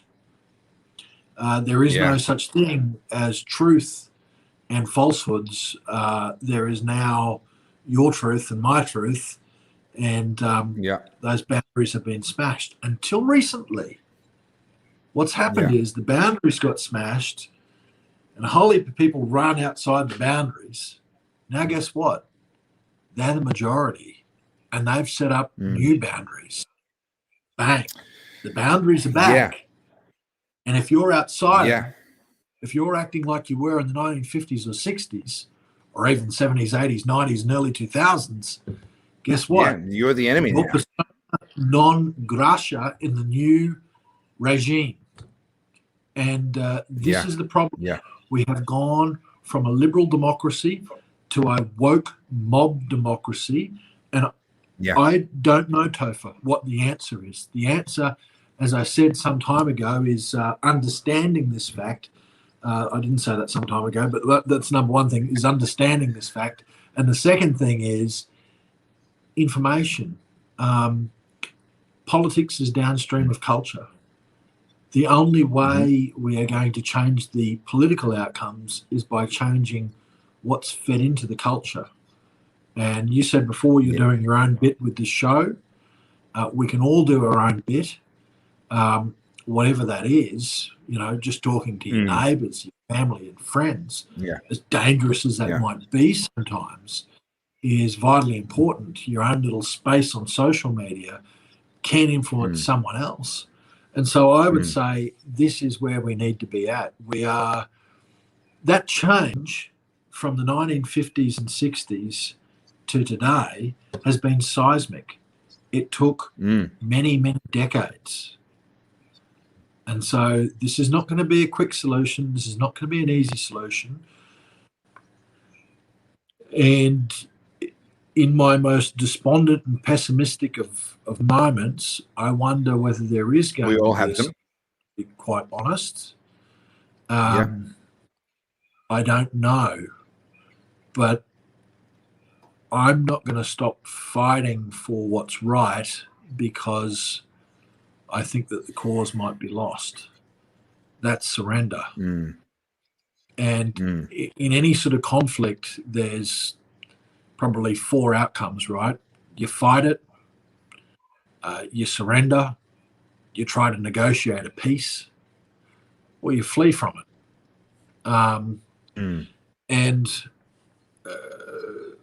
I think that the only peace that can be negotiated in this new era is one where we are subservient anyway, so that's pretty much giving in.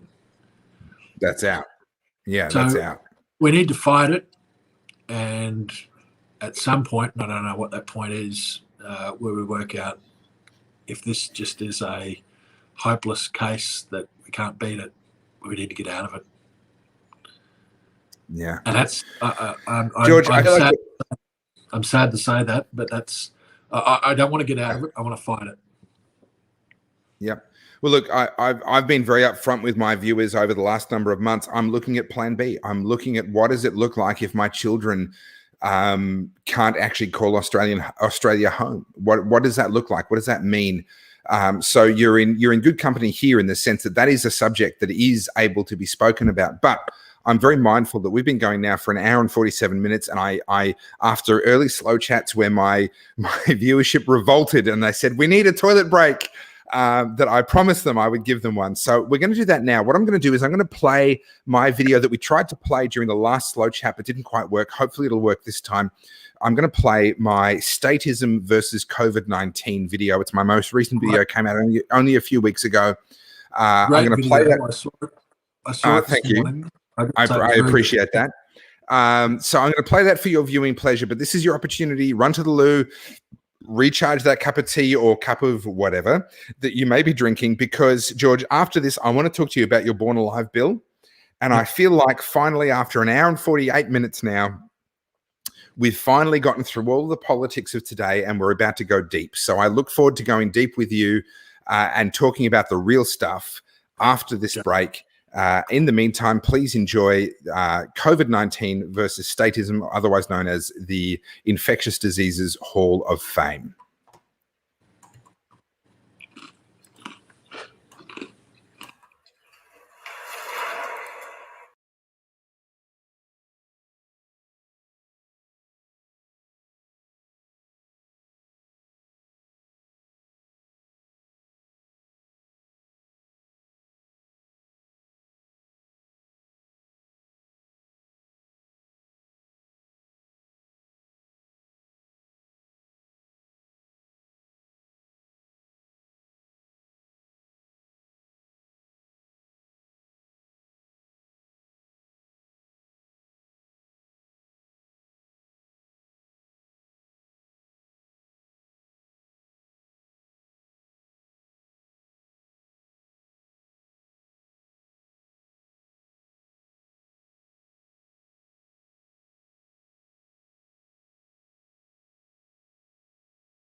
Alrighty, welcome back, and thank you for sticking with us through that little break, the bladder break. Get a cup of tea, get some recharge your water glass, whatever it is that you want to do. We're about to go deep. We're about to talk about a whole bunch of other things. We've talked a lot. Excuse me, while I clear a bit of ash off my table. We've talked a whole lot about current politics and what's going on. We're about to start to talk about some other things because, believe it or not, even while COVID is happening and all this madness is going on, real life and the rest of life is going on at the same time. So I have today my fantastic guest, George Christensen. Thank you so much for the time that you've given us already. I'm so very grateful. And obviously, there was no sound. That's a shame. Yeah, that we had that problem. They just watched several minutes of you in a tuxedo and holding a skateboard. That's not ideal. That is not ideal. Okay, we had that problem last time. I need to get to the bottom of that. I don't understand because at my end, I had sound. I don't understand why that happened. Well, I apologize. You can find that video on my Facebook page, Topher Field. So facebook.com/Topher Field. If you go into the videos tab, you'll find that there. However, hopefully, hopefully you guys have recharged your glasses, had a toilet break, done whatever you needed to do. Because, George, I would love to talk a little bit about your Born Alive bill. Now, this is something that it amazes me that we even need to talk about. Like the fact that this is even a bill that has to get put forward and passed. But let's just assume that there are people watching who have absolutely no idea, no concept about any of this. Could you go right back to the beginning? What is this bill about? What are you trying to achieve here? So go back to the beginning. I go to my good friend Lyle Shelton, who used to be the head of the Australian. So he wrote a book called "I Kid You Not," which is a very good book. Anyway, that book's got a chapter in it about abortion, and it talked about children being born alive as a result of abortions or following abortions, and what happened to those children. And I got to say that it pricked my conscience because I'd always thought about this issue, and I thought, well, I've been in Parliament for so long and I've never done anything about that, so I need to go and find out some information. I got the Parliamentary Library to do a deep dive, do a bit of research on what the go was, just to make sure that this is not a figment of my imagination. Sure enough, despite the limited data that's out there, they did find that this was going on. There were children that were actually being born alive following abortions. And what they couldn't find is, what ages they were, what happened to them. But the anecdotal evidence that we've had is that there are indeed children that are being born alive and just simply left to die. I heard the testimony of one South Australian midwife about this. I've heard the testimony of GPs and other doctors about this. So, in fact, I could go more than just one-off testimonies, right? Let me go to the Queensland Health clinical guidelines on the termination of pregnancy. So it shows that it's systemic. It's systemic. In those clinical guidelines, which every doctor, every hospital, every medical practitioner needs to abide by, it says in the event that a child is born alive as a result of an abortion, that do not provide life-sustaining treatment. Document time and date of death. That is astonishing. Now, it doesn't actually question about viability. There is no question there about viability. It just says that if a baby is born as a result of an abortion, that baby is to be left to die. Now, that is astonishing. So these births that could potentially be viable should only be happening in hospitals, right? Because I believe that beyond 24, I could be wrong with that, beyond 24 weeks can't be done in just abortion clinics. It needs to be done in hospitals. Right. So we could have a situation where a 27, 28-week-old baby has been born prematurely down one end of the corridor in a hospital, and all of the supports are wrapped around that baby. The humidity grid comes out, all of the medical support comes out to ensure that that baby survives. All the technology that we have. Yeah. The technology that we have. Yeah. And it's getting so much better and better that actually there are 21-week-old babies that are surviving. They're surviving, so, yeah.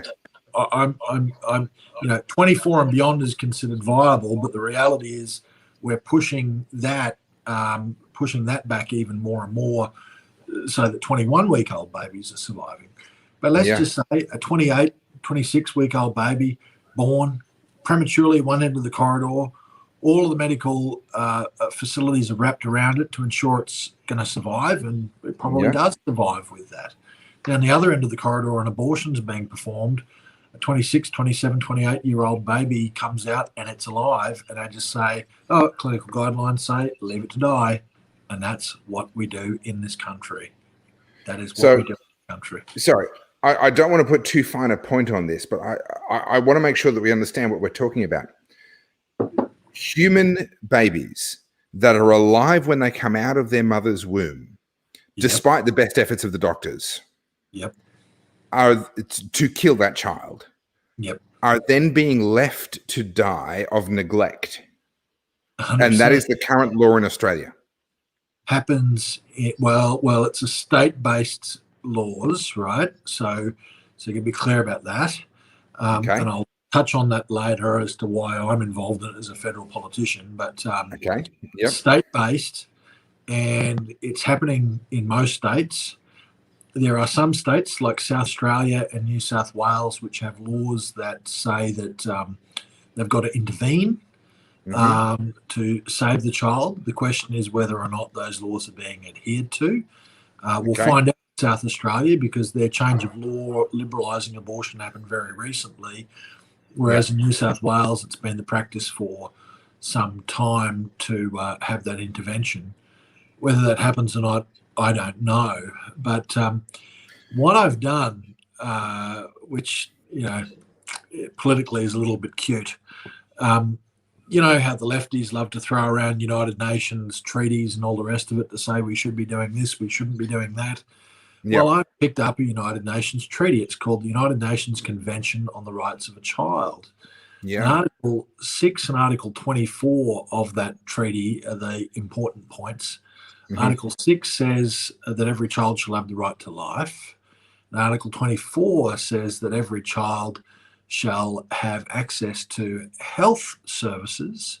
And it goes on to say that all state parties that sign up to that, which includes little old Australia, shall actually ensure that the reduction of infant mortality is their goal.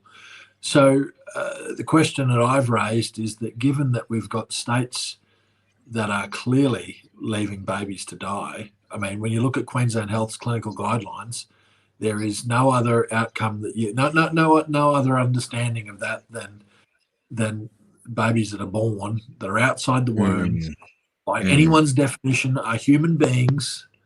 And they're alive. They're living human beings at that point. No one can argue that.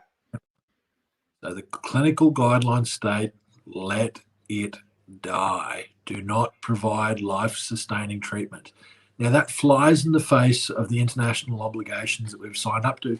So I'm trying to hoist the lefties by their own petard. If we have to abide by every other UN decree, well, let's invoke this one. Let's invoke this one, and let's bring it on. And there's been all sorts of claims that have been made about my bill, which I can rip apart. One of them is that this is a myth. Well, I had the Parliamentary Library go through it, and they found that there were children being born alive as a result of abortions. There are. Why does Queensland Health have that in their guidelines if it's a myth?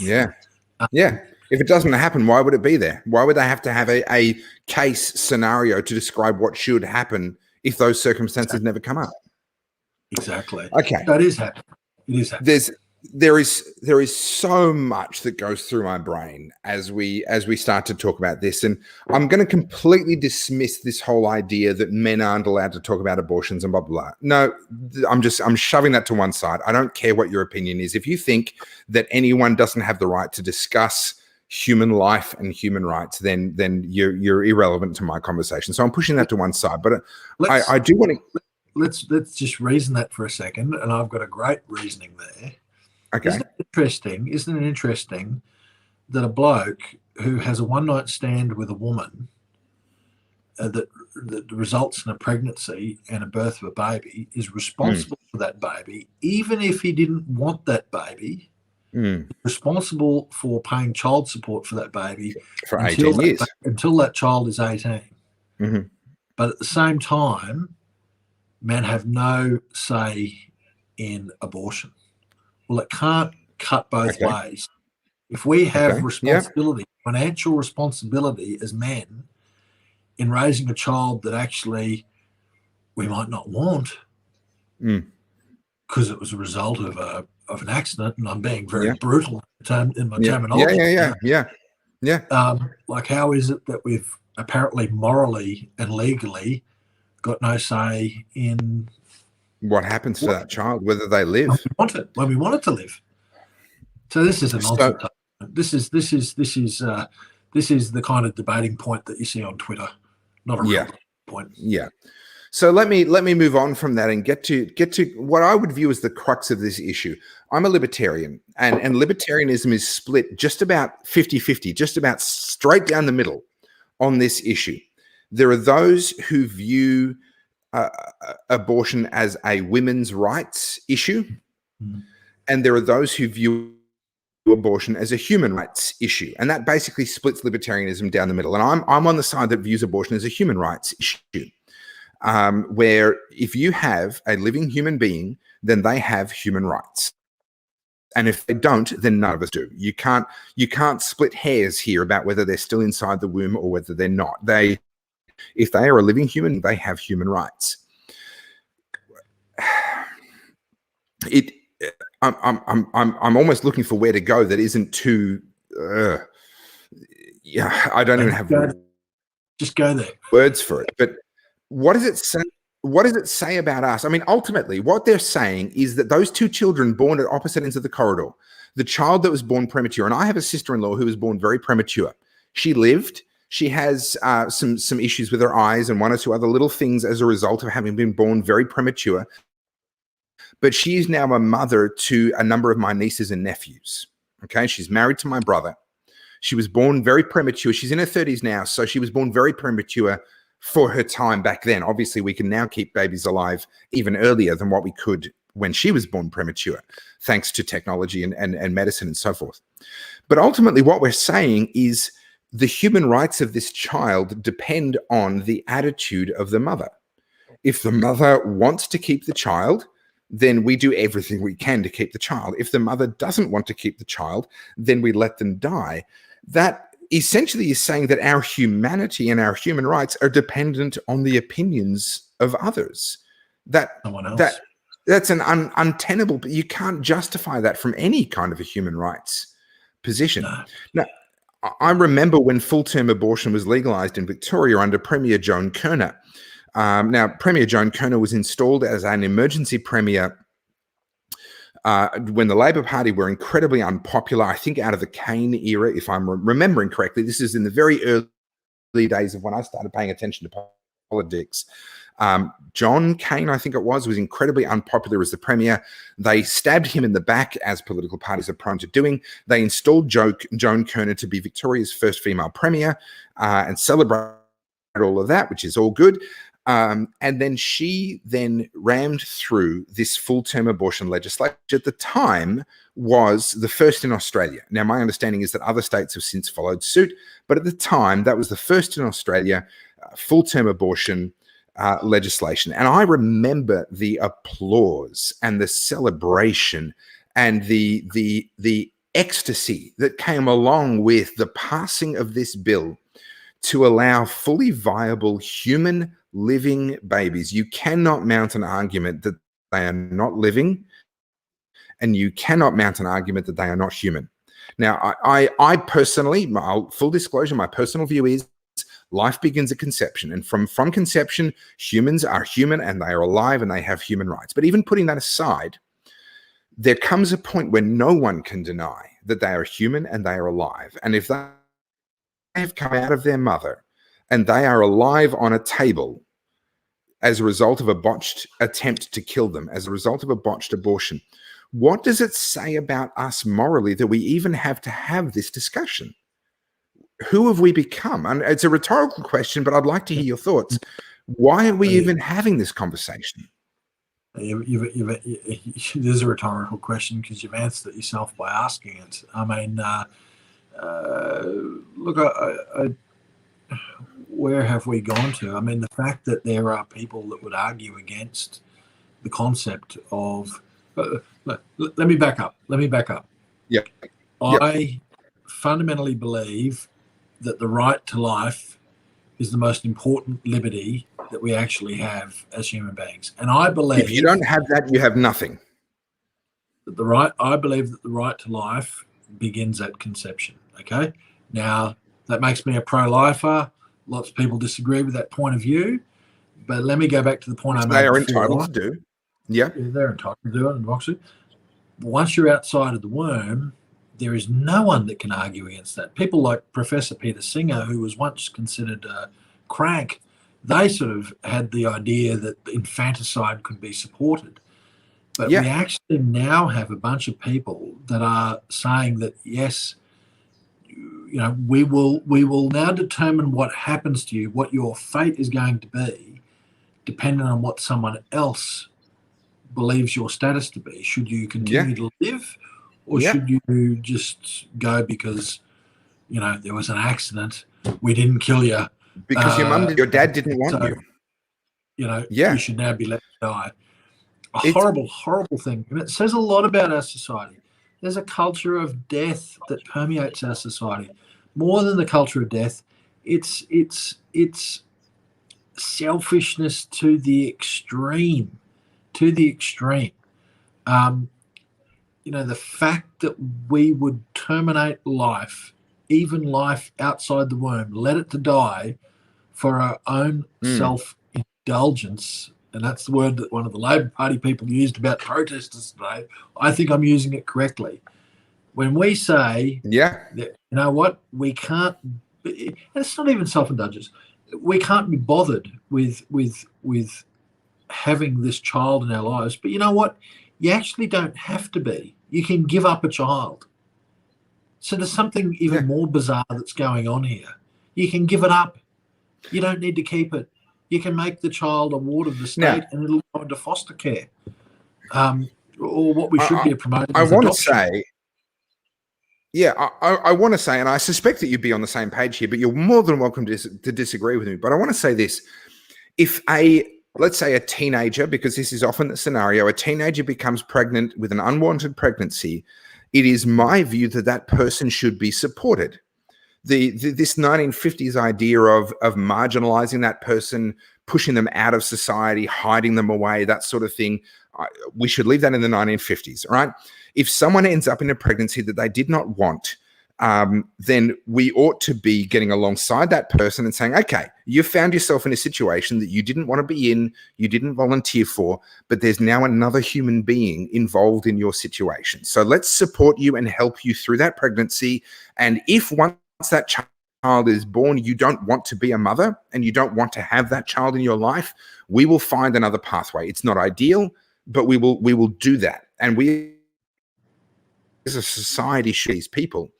This idea that allowing another human being to live is an optional thing. It's a lifestyle choice. Oh no, if I have a baby now, it's going to hurt my career options. That shouldn't be a part of the equation. This is human rights versus lifestyle. This shouldn't even be a part of the equation. So tell me, what does your bill actually do? Yeah, well, I can tell you one thing that it doesn't do. As some numbskull on Twitter said that my bill would require doctors to actually provide oxygen and life support treatment to a baby that was born without a brain. Now, my bill would not require that. Okay. What my bill requires is simply non-discrimination. So it just simply says that if a child is born, regardless of the circumstances, that it must be treated the same way. So if a child's born at, say, 28 weeks as a result of a premature birth, a normal sort of premature birth, if I can call it that. Yep. And it gets one set of treatment, then a child that's born of an abortion procedure at 28 weeks, where there's not much difference, that it should get the same treatment. That's what my bill says. And in fact, to underscore the point about the child born without a brain, my bill actually says... Sorry, I've just accidentally started something here, and I can't even find it. There we go. Sorry, full disclosure, I was attempting to post a comment to the person who's controlling all of the comments on your screen, and I accidentally started a video in another tab. So, sorry, please continue. I thought that suddenly there'd been rapturous applause to what I was saying. But anyway, what I was saying is that, remind me what the point that I was on just then. Talking about... Yeah, go ahead. Yeah, you were talking about the essentially the people being treated the same, right? That your bill is all about actually treating a born child the same. Just to slip my mind for a moment, I want to underscore this one thing. My bill actually says that if a child is born in a circumstance in which it's not viable, then it should be afforded palliative care. Yep. So that's all my bill says, is there for me to be non-discrimination in terms of the treatment and medical care provided to a child, regardless of the circumstances of their birth. And I think that that's fair. I actually would, and not just, I was about to say, I actually think that most people would think that, but I don't need to say I think that, because Cherish Life Queensland, which is a pro-life group, commissioned polling by YouGov. Now, they do the news polling, I'm told, and they surveyed, and it was something like, I forget the figure, but it was like more than 3 times as many people think that the child should be afforded medical care and treatment in those circumstances, and think that it shouldn't. And it cut across every particular division that you could have in society. Both majority of men supported the treatment. Majority of women supported the treatment. It didn't matter whether you lived in the capital city, the inner cities, or the outer suburbs, or the bush, you all supported the treatment. It didn't matter whether you were 65 plus or whether you were 18 to 35, you supported the treatment. It didn't matter whether you voted for Labor, Liberal, One Nation, or even the Greens, you supported that treatment. So, across every demographic you could possibly get, people in Australia support that intervention. And this gets me back to a hit against my own side. I've had to put this up as a private member's bill.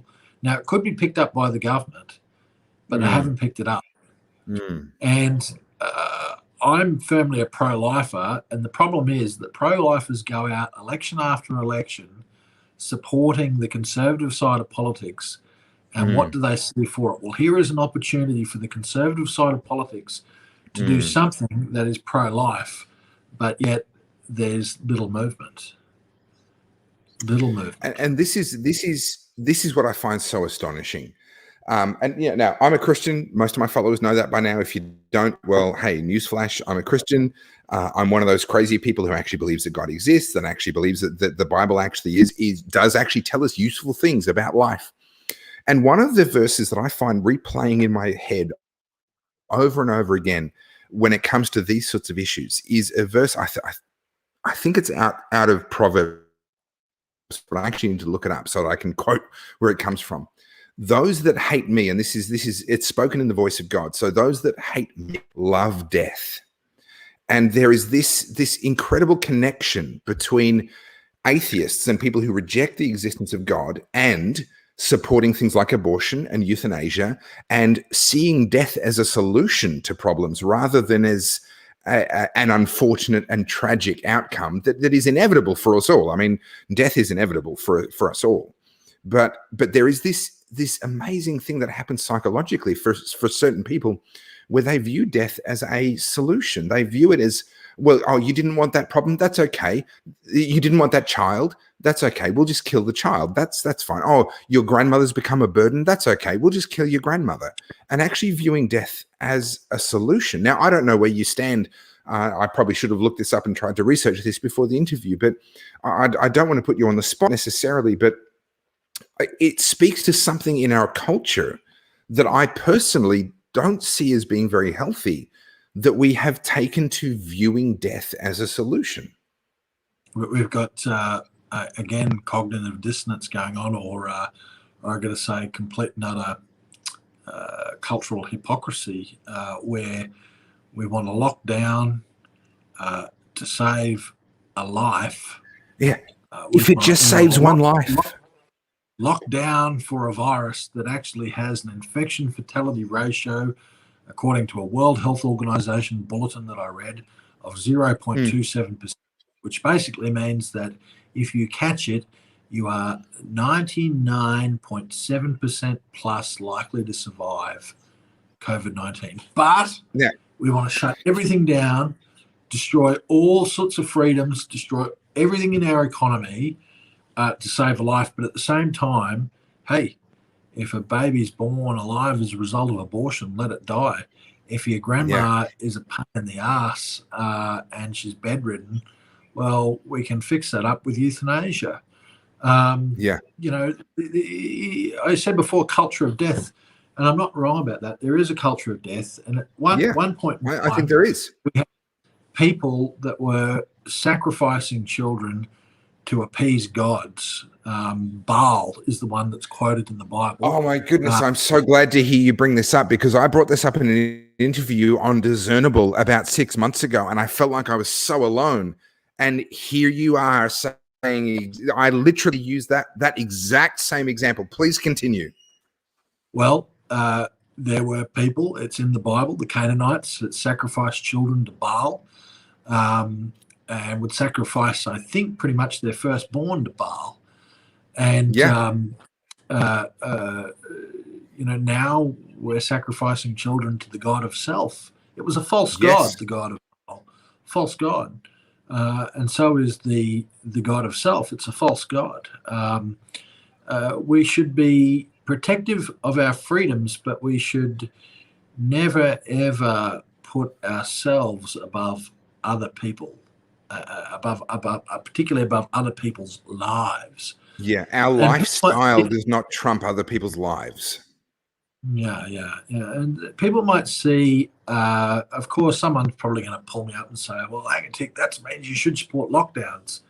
And I go back to saying again that going out in the public does not equate to someone dying. It just doesn't. It doesn't. Correct. But you know what? Saying about a child who's just been born as a result of an abortion that we're not going to do anything apart from put it in that medical waste bucket and leave it there is going to result in a death. So it's a very big difference.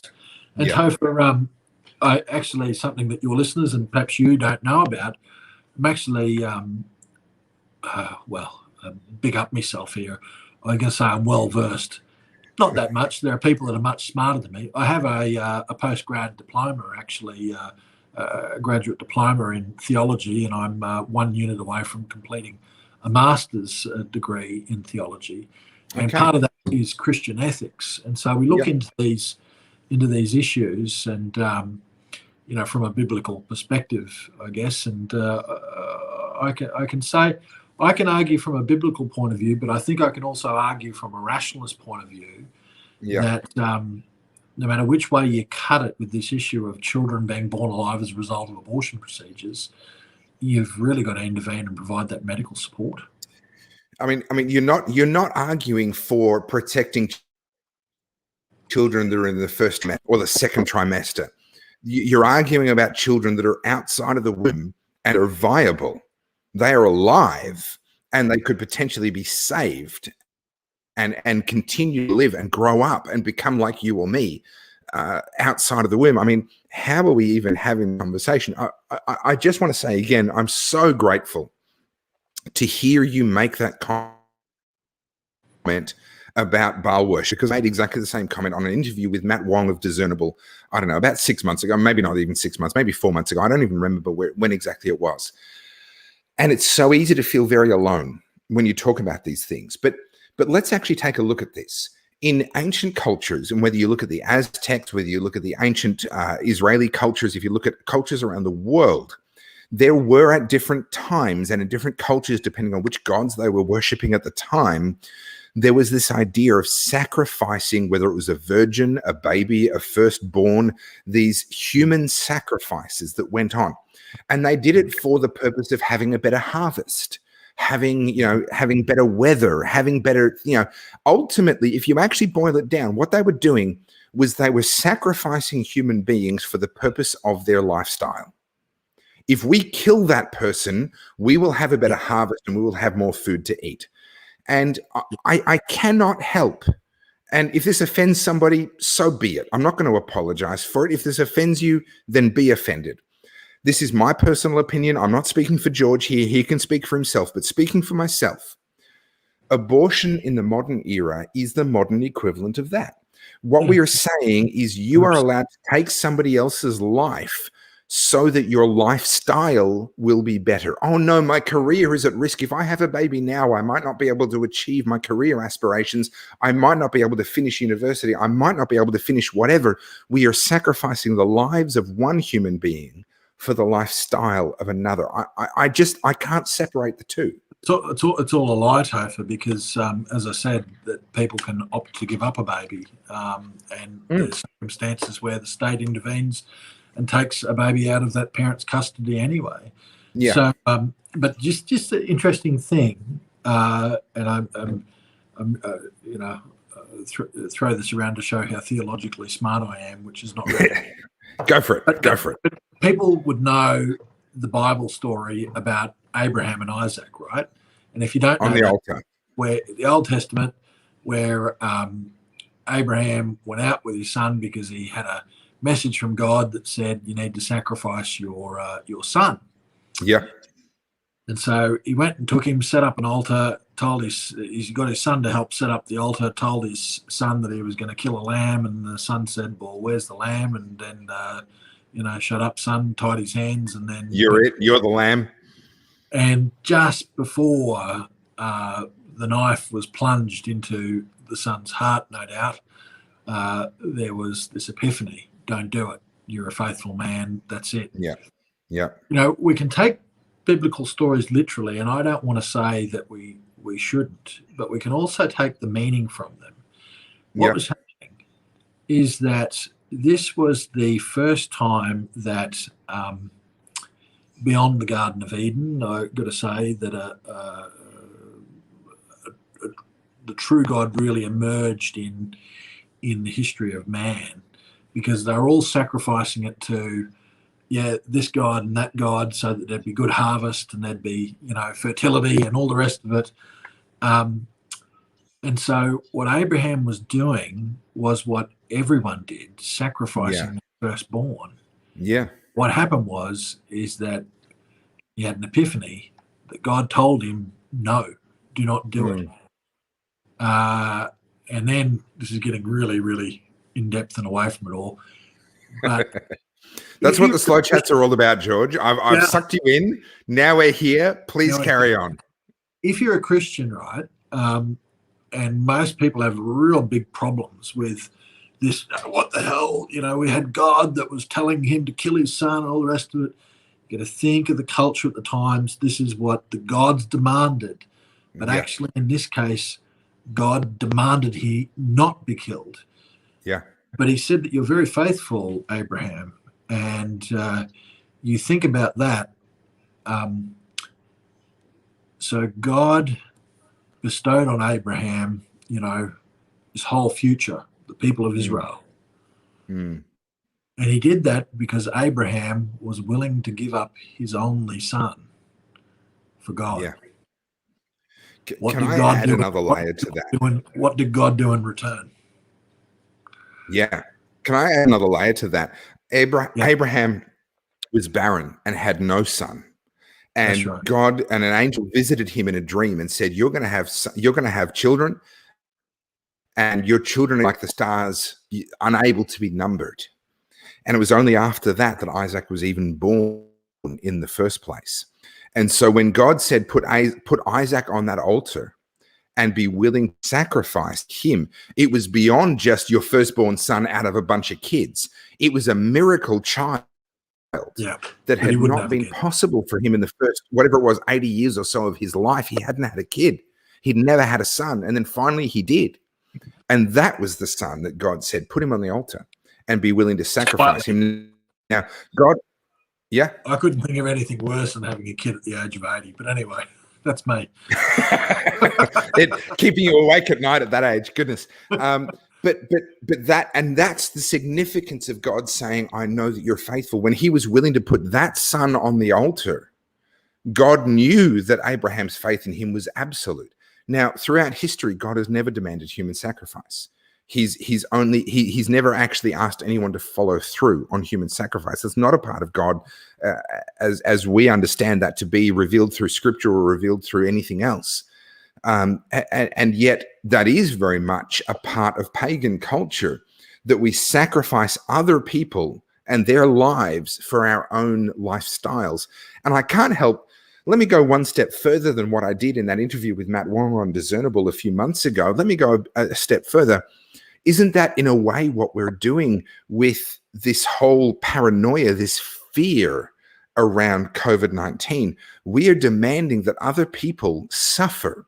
We are demanding that other people get pushed into depression and tragically into suicide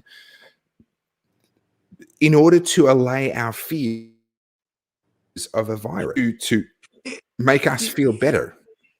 Look, you could mount that argument, and let me mount it because you put it to me. I mean, we're told that we are the indulgent ones because we go out and stand up for freedoms, that we are the ones who are being self-indulgent.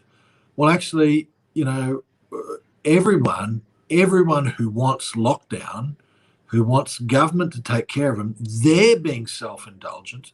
They're putting themselves and their so-called safety and welfare for a virus which has a 99.7% survivability rate, 0.27% infection fatality rate.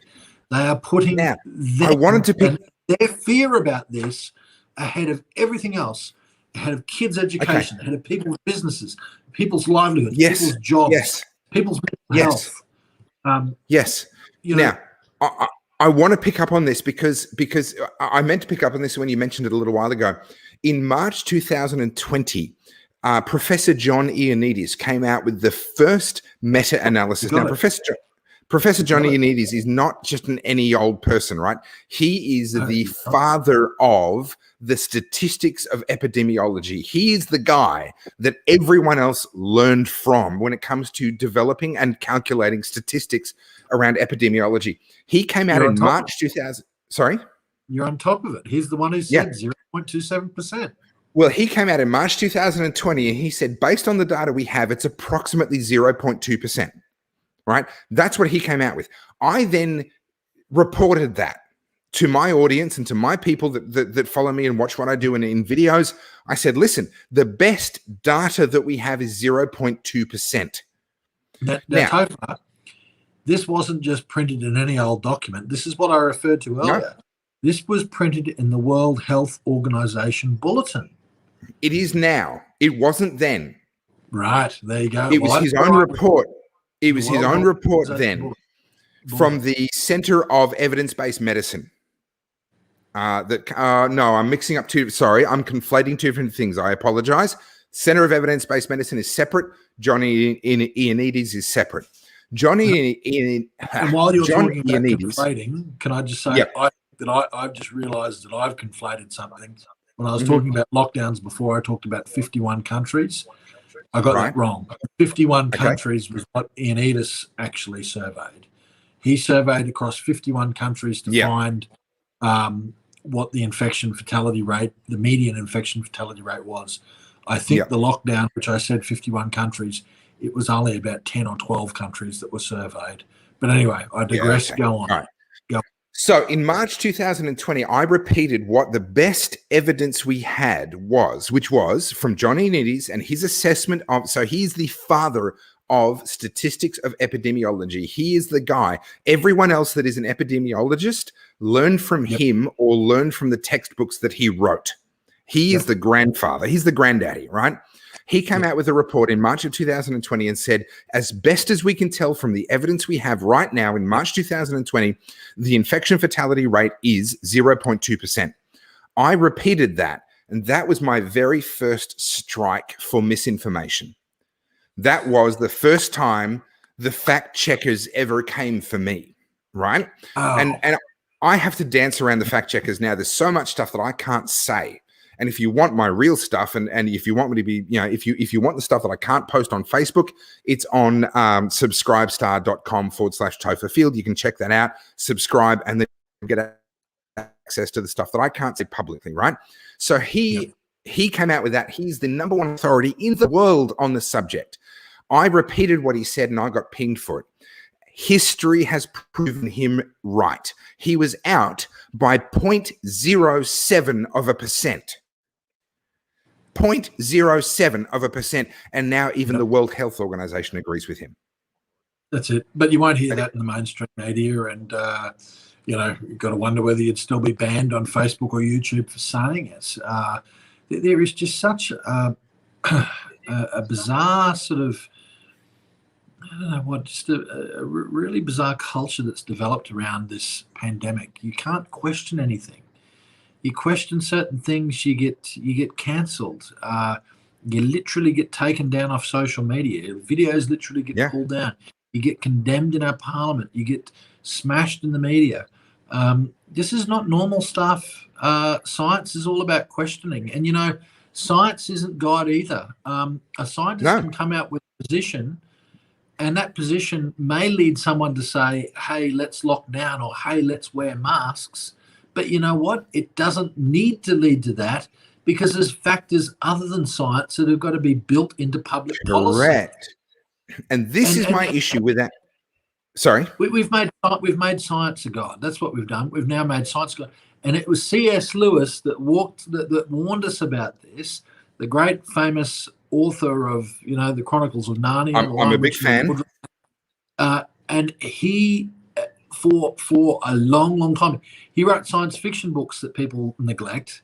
I'm trying to remember the name of it. I'm not going to remember, but he wrote a trilogy, a science fiction trilogy, and one of your listeners might recall the title, or viewers might recall the title. But the whole warning was that he was giving through those books was a warning about scientism. Science for the sake of science, not counted by anything else, not counted by humanity. And I think that there's a lesson in that. We are now devolving in a situation where science is the be-all and end-all, and it ain't the be-all and end-all. It really isn't. It really is. It's evidence. Quite astonishing. It's evidence that we need to consider with other evidence. So, Out of the Silent Planet is one of C.S. Lewis's books, which we got from a that's part of the shop for 95 cents, as you can see there. That's a part of that trilogy. Thank you. That's one of the. Yep, that's it.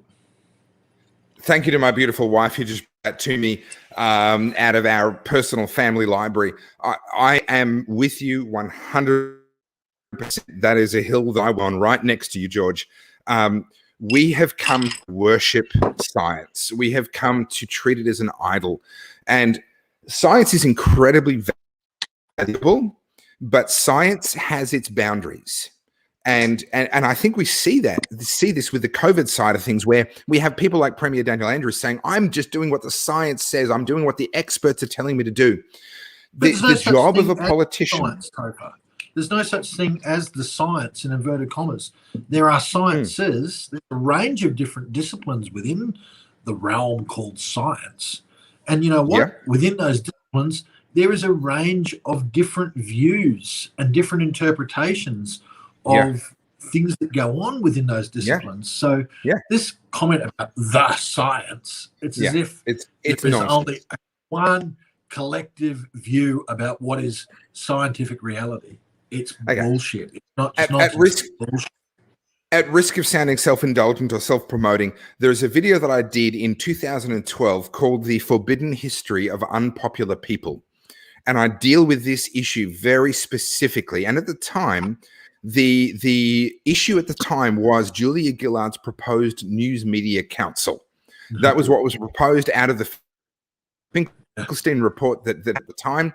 And I was opposing the News Media Council and this idea that the government would have a say in what was acceptable scientific knowledge at the time. And the key point that I make, let me spoil my entire video. You can find it on my Facebook page. Go back into the videos tab. You'll have to scroll back a fair way, but you'll eventually find it, The Forbidden History of Unpopular People, or on my YouTube page. You can find it there as well. Topher's Unpopular View is what my channel name is on YouTube. The key historical figure that I drew on there in that video was a guy called Ignaz Semmelweis. Now, he was a chap who predated the discovery of germ theory. We didn't know that germs existed. We didn't understand any of that.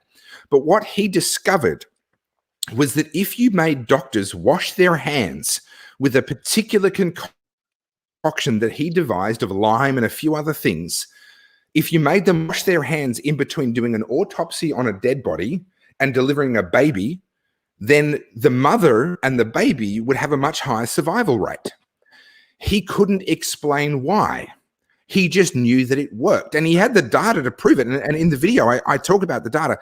The death rates in the hospitals that he was in charge of, where doctors were forced, in many cases against their will, to follow this protocol, the survival rates for the mothers giving birth were so much better than any other hospital at the time. But Marie Curie and germ theory hadn't happened yet.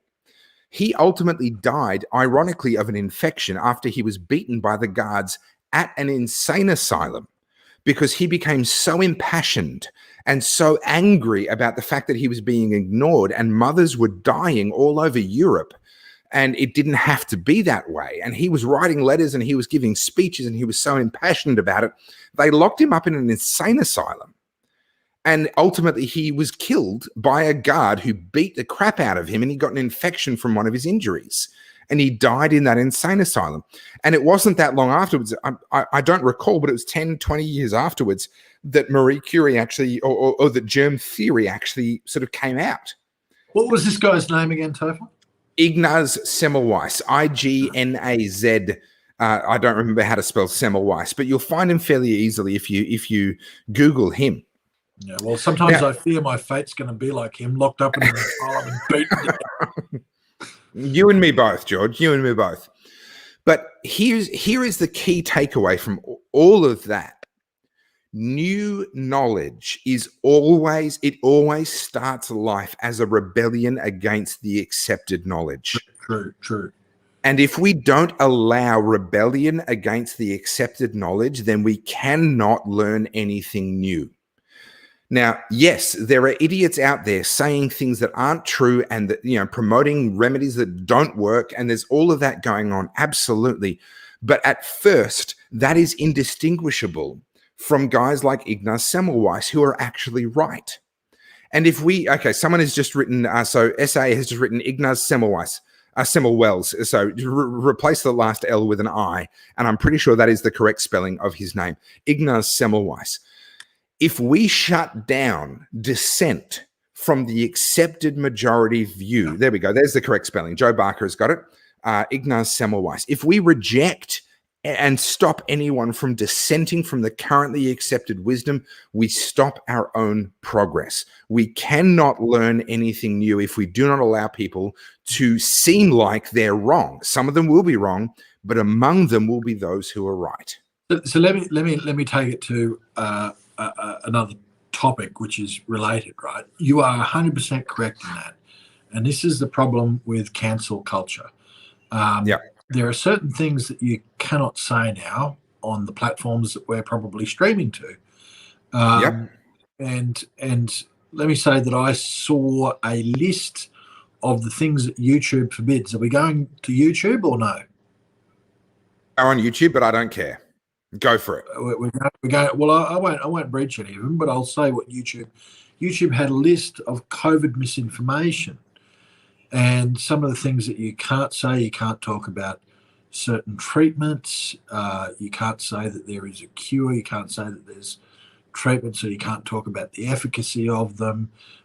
You can't say that vaccines cause deaths.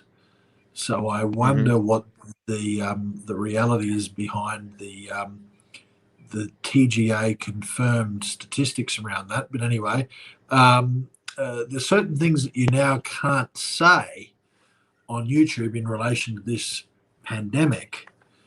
But yet, before I got on this call with you, I was on a call with Israeli doctors who had been doing research into yet another potential treatment.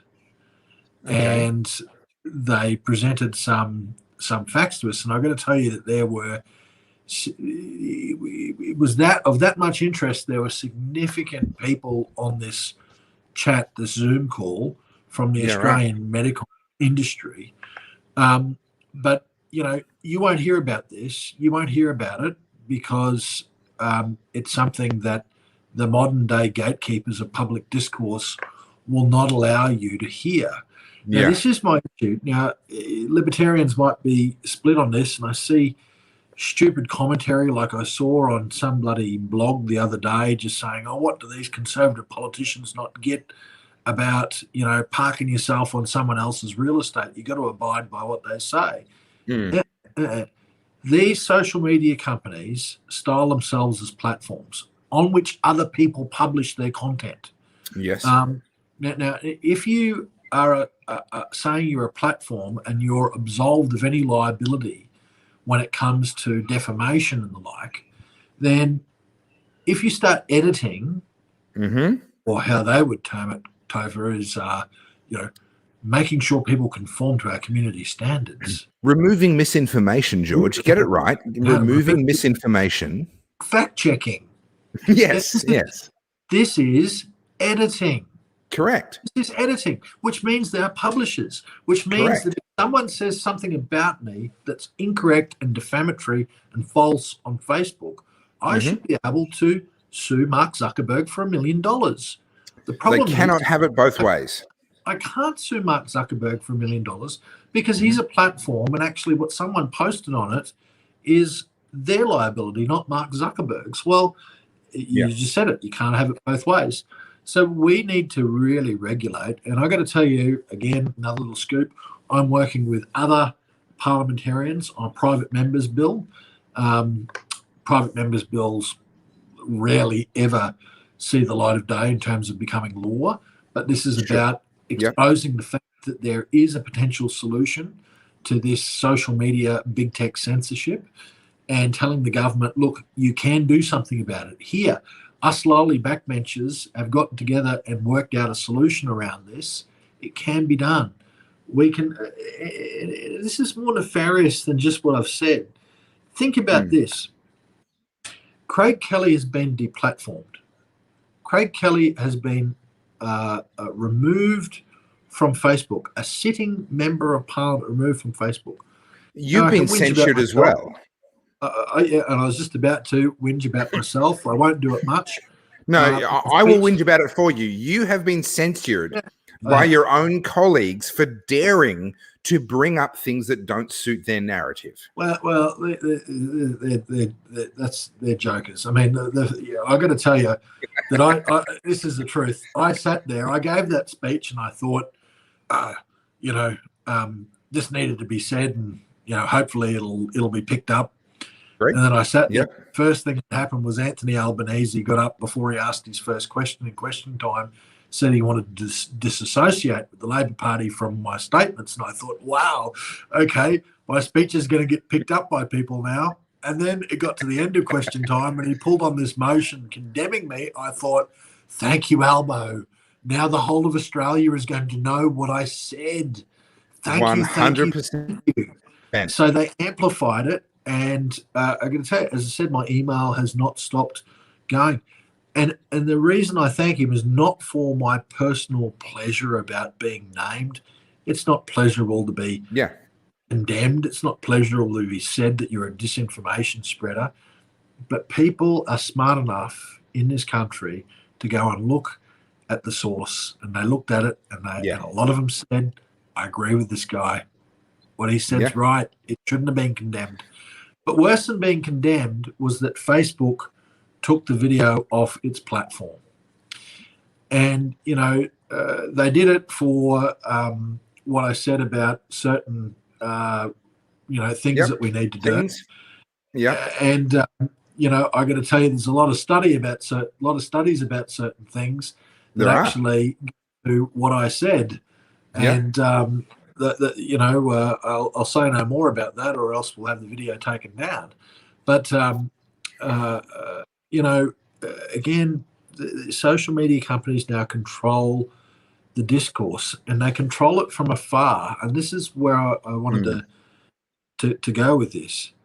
How is it that Silicon Valley in California, that we have corporations that are actually controlling the public square and the political and ideological and philosophical discourse that's going on within this country? Isn't that foreign interference in our politics? What gives the right? You may or may not be aware. Stop us from saying what we want to say. Yeah, a friend of mine, Andrew Cooper, and I will happily own him as a friend of mine. I'm happy to be associated with him, regardless of what anyone else may try and say. He was charged under the foreign interference laws because he was involved with this conservative political action group, whatever, where they had Tony Abbott speak at one of their conferences. And all of a sudden, some muppet tried to bring down the weight of the law on him for daring to have an overtly conservative conference here in Australia with speakers from all over the place. We see this real twisting of the law and twisting of language to try and silence. And again, I apologize. I mean, none of this is planned. This conversation is completely unplanned. So I don't know the source of this particular quote.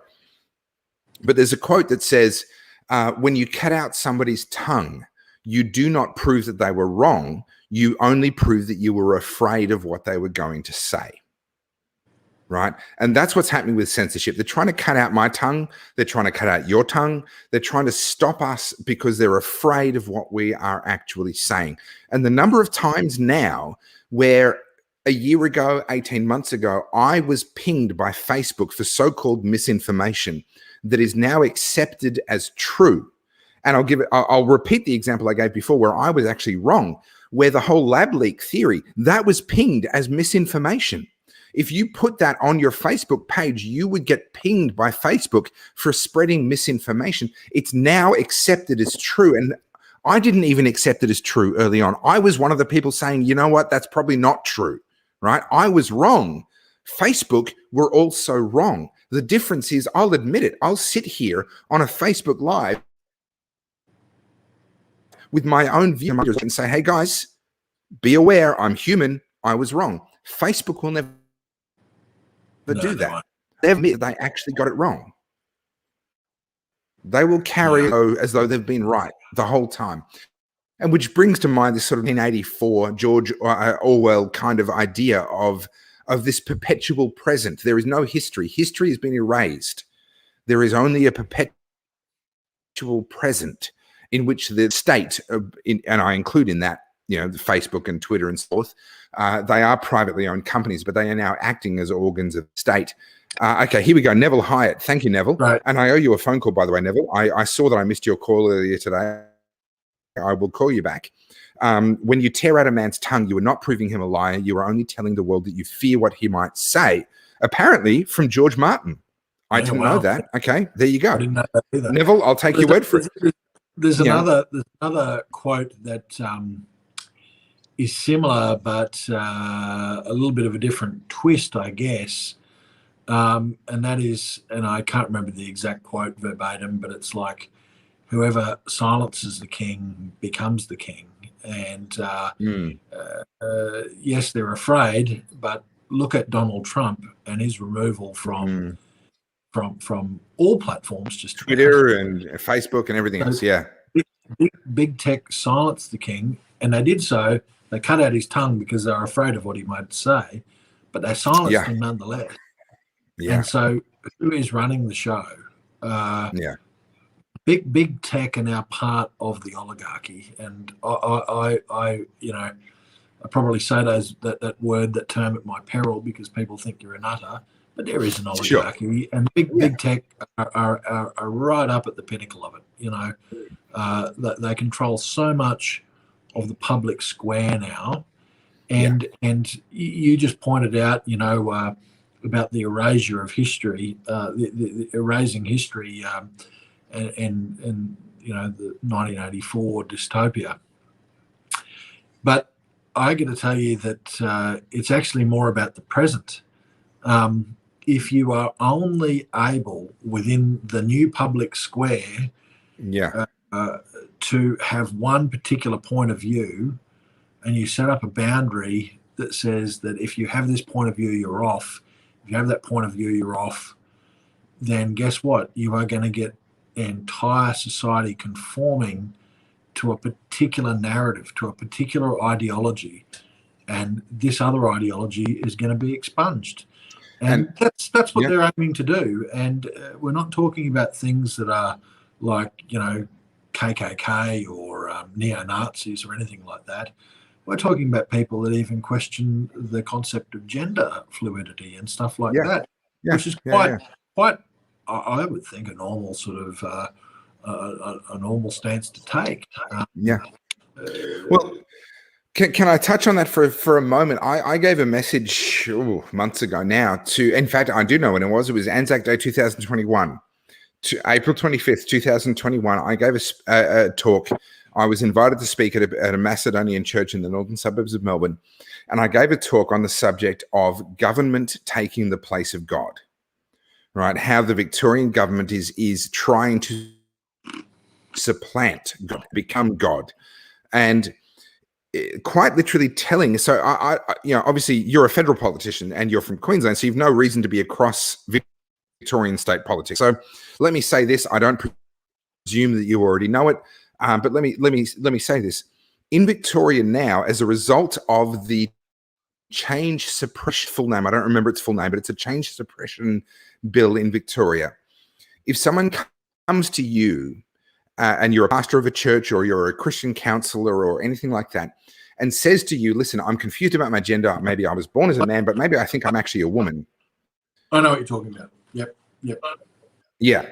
And if you actually try and guide them in any way, shape, or form towards remaining as their birth gender, if you so much as say, "Listen, I will pray for you that you become comfortable with and feel at home in your birth gender as opposed to this new gender that you think you might be," then you have now committed a crime.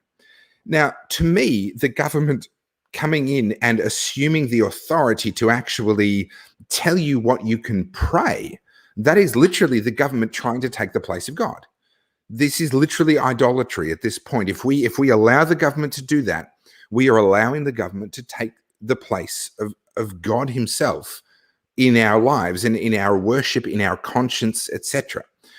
There's no question there for you, but do you have a comment on that? I certainly do. I mean, this is all styled in the Twitter sort of rationale as well. We want him to stop the advent of praying away the gay. Well, let me just say that this is the ultimate of interference between a person and their beliefs. If you go to someone else, and it might be a spiritual father, a priest, a pastor, a minister of religion, or just someone who you look up to for advice, and you say to them, "You know what? I'm having some issues with my sexuality. I need some help because I feel that I'm conflicted here. I'm on the wrong track. I need your advice." If that person then turns around and gives them advice, they can suddenly be liable for prosecution. That is absolutely outrageous. And I got to wonder back, Topher, I got to tell you a shocking secret. I haven't been a saint my entire life. In fact, there's probably very few parts of my You life. what? You haven't? Oh, well, No, this interview's over. If you haven't been perfect for your entire life, then I'm sorry, I can't have anything to do with you. I'm sorry about that. Mea culpa, mea maxima culpa. But there's been very few parts of my life that have been saintly, and so I used to be a Catholic, right? And I go to confession, and I'd confess sins of a sexual nature, and I worry now.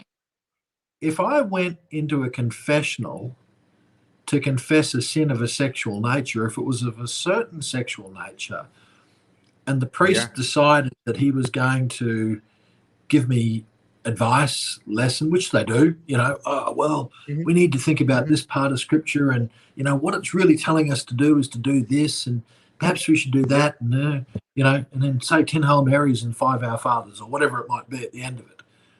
Is that priest going to get hauled potentially before a court when I have willingly gone into that confessional, told him that I have this issue, that I need to confess it, and I need absolution? This is outrageous, and it's all being done under the guise that there are people around this country who don't want some ritual performed on them to pray away the gay. The idea that some churches are strapping people to beds and then giving them shock therapy to get rid of their homosexuality. It isn't happening. That's not happening today. That's the not law happening. Removes my right to go and consult with someone else about sexuality or gender, and that's wrong. Yeah.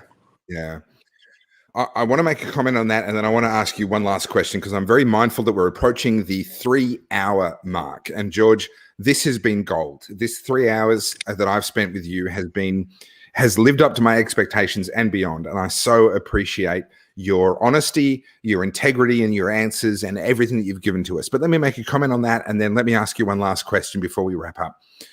The concern that I have around the Change Suppression Practices Bill, which someone just gave me the correct name for, here it is, the Change or Suppression Conversion Practices Prohibition Bill. Thank you, Jessica. Previously, we've had things like the, oh goodness, my brain is going to fail me, my memory is going to fail me, to do with feeling vilified, feeling like someone said something that's offended you. I can't remember the name of the bill. Goodness, which the Racial Discrimination Act comes to mind. Thank you, Racial Discrimination Act. That would be it. And we had, for example, Bindi Irwin. Not Bindi Irwin. Excuse me. I apologize. Bindi tried to sue Andrew Bolt under the provisions of this bill, but that was a civil bill. If you felt offended, you could sue somebody under civil law for some compensation or what have you. Now, that's still wrong. And Bindi Kolchaka, to her credit, has actually had an amazing transformation since. And I really recommend anyone that's not familiar with what's happened with Bindi Kolchaka since. She's an amazing human being. And I don't say that lightly. She has come out and said, you know what? I was wrong. I was wrong to do that. And she's had a total transformation in her life. And she's one of the strongest and most incredible women that I know. However, that was a civil matter. If you offended somebody under that legislation, that was a civil matter. This Change Practices Prohibition Bill makes it a criminal matter, which what that means is that it doesn't even require the person that you're talking to be offended or upset or to want to charge you. You can be charged simply for doing it, even if the person that you did it with appreciated what you did and was grateful for it. It doesn't matter. It's a criminal issue, and you can be charged by the state regardless. That, to me, is directly the state trying to legislate theology, trying to legislate what you're allowed to believe, what you're allowed to pray, and how you're allowed to help people. And that, to me, is idolatry. At that point, if you go along with that, you are committing idolatry. You are putting the state into the place of God. Now, that's my comment on that particular thing. Here's what I want to ask you, and I know that a lot of viewers have been wanting me to ask you, and I've kept it right to the very end. What would it take to get you to run again in politics, regardless of the party, regardless of whatever else, right? You have earned, and I say earned deliberately because it's not unfounded, you have earned it. You have earned an enormous amount of respect, an enormous following of people who appreciate what you've been doing and what you've been saying, particularly in the last little while. What would it take to convince you to run again? Why aren't you running again? And what would it take to get you to change your mind? Well, let me just remind you that I said earlier that a lot of the things that I'm saying, and just being honest here, there is a bit of cowardice in it, because a lot of the things that I'm saying free of the constraints of having to run again. So Sure. I mean, I'm not in the situation, so I can't actually say what I would be doing or not. But if I was running again, maybe I might not have given those speeches that I gave the other week. Yeah. Okay. Is that running again within the LNP, or potentially if you were running with another party, might you still have felt that same freedom? No, because the problem is the media, if they want to get you, and obviously we know that there is a narrative, an official narrative around this pandemic. Sure. If you stray from it, in fact, I think I've got News Limited media, of all media, had me listed in one of their newspapers. I think it was the Daily Telegraph, of one of the top 10 COVIDiots. So I was listed in the top 10. I read that article, yes. And you know what I did with that article? I went and followed all the people that were listed in that article. That's what I did with that article. But what they were doing is just copying what the American press did, where they named the top 12 disinformation spreaders. So they were trying to sort of, do the same as what the Yanks did. But the point is that the media really, really go for you, and they try and discredit you in the public eye for one reason, and that is to not get you elected again. Yeah. And mate, it's. Can I say that being a politician, it's like being an oak tree, right? If you're a principled politician and you're going to stick by those principles, no matter what, there's only so many axe strikes that you can take before you're going to topple over electorally. Sure. Yeah. And if you think that the media can't do that, I've got to say, think again. They do it. They have done it. They will repeatedly do it. And it is the media's fault in not wanting to absolve it, but it's also collectively our fault that we listen to them so much that we actually allow them to do it. That we're going to take that person down as well.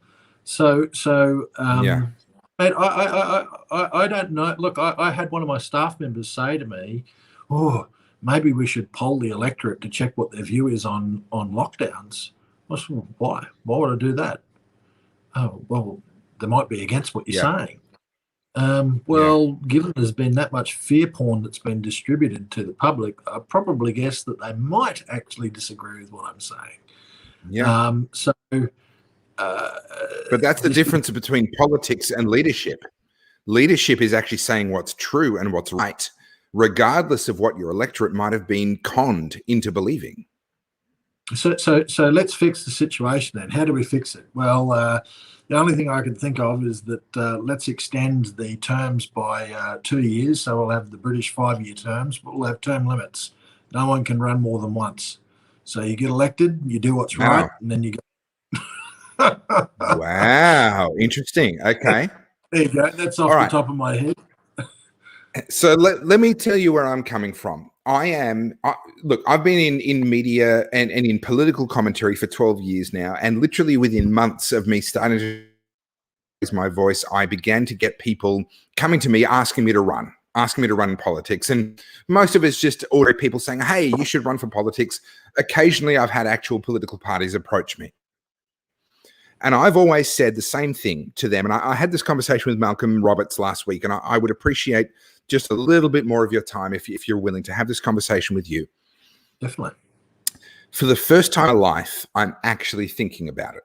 Now, you said some things earlier on about politics and about the state of politics in Australia that would lead me to think that your view is that it's probably a waste of time. Now, I don't want to put words in your mouth, so I want to give you the answer to the opportunity to reply to that. As I sit here as a 39-year-old man with a family who have been thinking about potentially a plan B getting out of Australia, but now I'm vacillating. I'm thinking, do I run? Do I not? What, how much of an impact can I have? What would you say to that? So let me just answer a question you asked earlier a bit more fully, and that is around. Well, I actually don't know that you asked it, but I talk about when I announced I was not going to run again. I talked about broken politics, but I talked about more than that. So, and I don't want to bang on, but let's just say that you don't. If you're going to go into politics, particularly from the right side of the ledger, you got to realise that you're going to wake up every morning that the Labor Party is going to be against you. But more than that, I mean, if you're in the Labor Party, the Liberal and National parties are going to be against you, right? But more than that, of course, the union movement's going to be against you. They're going to be calling you anti-worker. That you're going to have the Greens that are against you, calling you anti-environment. You're going to have a whole host of groups that are on the taxpayer teat that are going to be saying that you're anti this, anti that, you're not doing the right thing because they're all Labor aligned. Let me butt in and say I'm comfortable with being hated. I've been hated since the very first video I ever did. I've had not death threats. Nothing has quite crossed that threshold into what you could report to the police.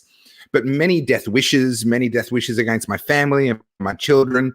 I'm very comfortable with being hated. That has no currency with me. So let's talk about what impact can you actually have in the current broken political system.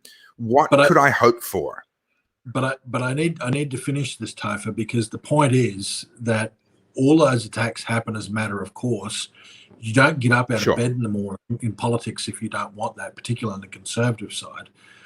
But then when you stick your head above the parapets, right, you're going to find the left-wing media is going to, if you do it one too many times, they're going to want to take your head off, right?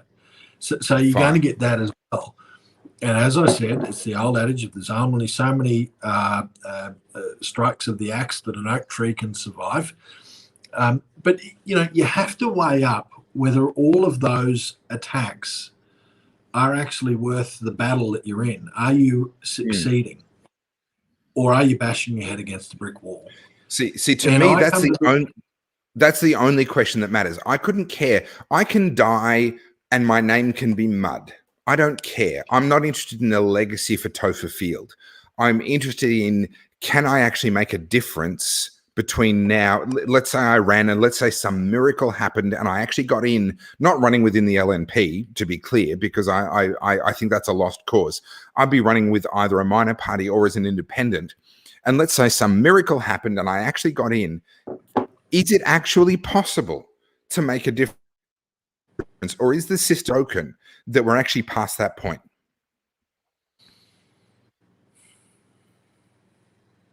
There is a possibility to make a difference, but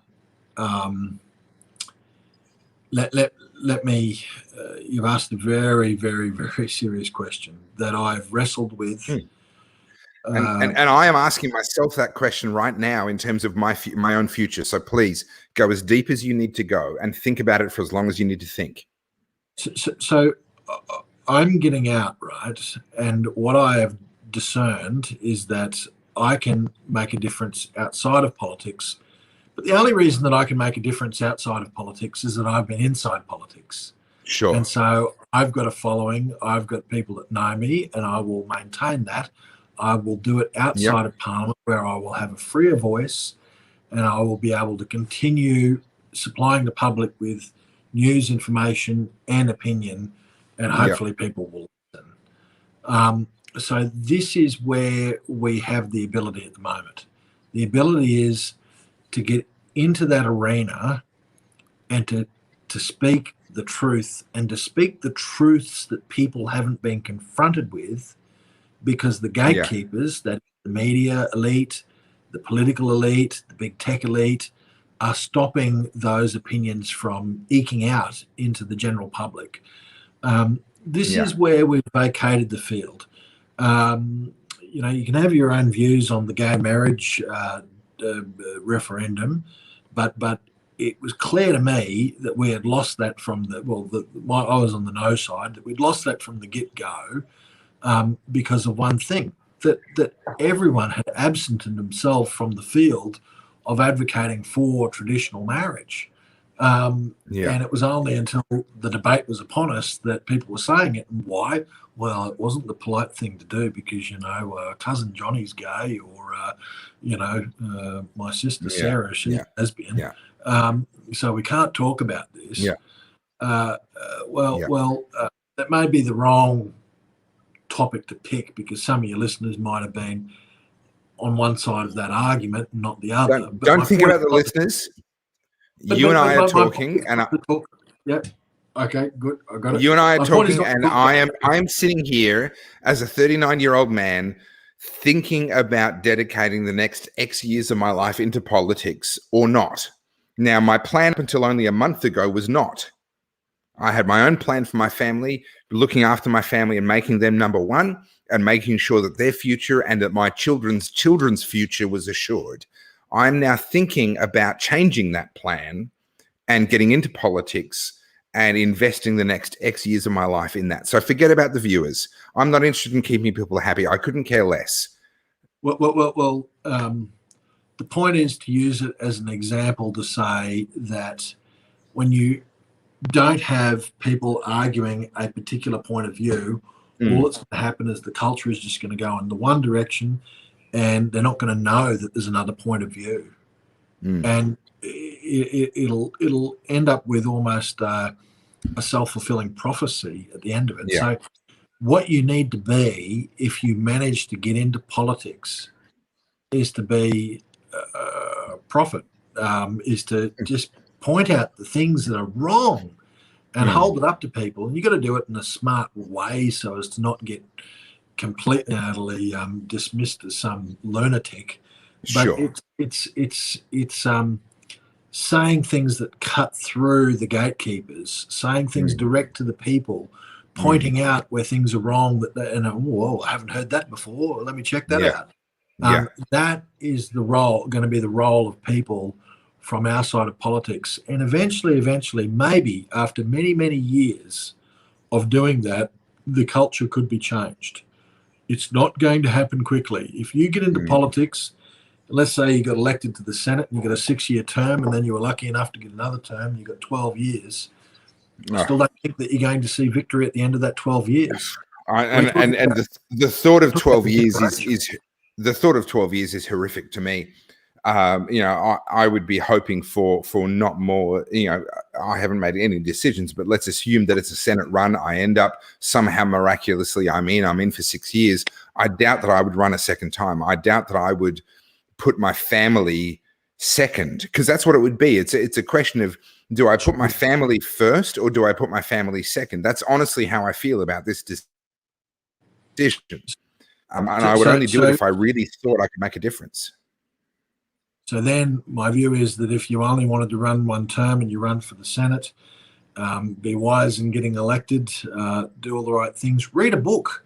For anyone that's interested in politics, let me give you one tip. There was a great book written by the quite unfortunately named person by the name of Joseph Gaylord, and the book was called Flying Upside Down. He was an American GOP strategist, a Republican strategist, and it's very, very American. I think it's been updated a few times. But the book is, it can be absolutely and utterly applied to Australian politics. And it's not about gaming the system. It's about just understanding the elements of politics. And one of the big things about politics is controversy and conflict. People don't want white bread cookie cutter politicians in general. If you're going to be just one of the rest of them, well, what's the point? And I'd say, what's the point? What's the point of existence anyway? So look for the areas of difference. Look for the fight. And be willing to declare your stance. But if you then get in and your view is, I don't care whether I get a second term, then go hell for leather from day one. Go hell for leather from day one. Belinda's asked what the name of that book was. Flying Upside Down. By Joseph Gaylord. You can actually Google Flying Upside Down, Joseph Gaylord, and you will see the PDF of that book online.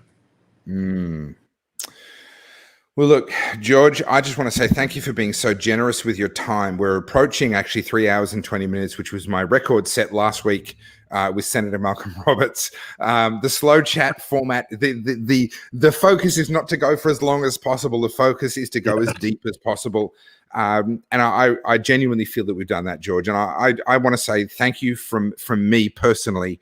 I feel like you have answered honestly, and you've given us a real insight into who George Christensen is, the values that you hold. I'm so grateful for your input. I'm so grateful for the things that you've said in Parliament. And for what it's worth, I just want to say I don't give a rat's what other politicians say about you. You are speaking for a portion of the Australian population that, outside of you and a very small number of others, there are a few others, but a very small number of others, we feel that we don't have a voice. So thank you for being that voice. Thank you for speaking on our behalf. Thank you for asking some of the really hard questions that so many other politicians, because they're focused on the next election, just are not willing to ask.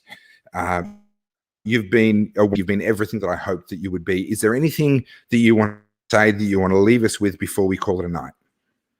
Mate, just a really crass plug. If anyone wants to follow what I'm doing, they can do so at www.georgechristensen.com.au. That's Christensen, like Christ, with E-N-S-E-N at the end of it. I have a newsletter called Nation First that's growing and growing and growing. We've now got over 100,000 subscribers on that. Facebook page just topped 90,000, so I'm on Facebook. Wow. Type in George Christensen. Yeah, right. And I'm also on Telegram, t.me/G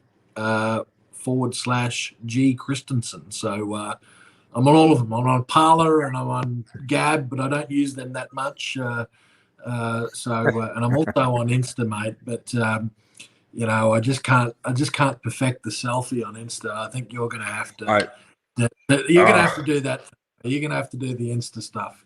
Get out the. I literally got on.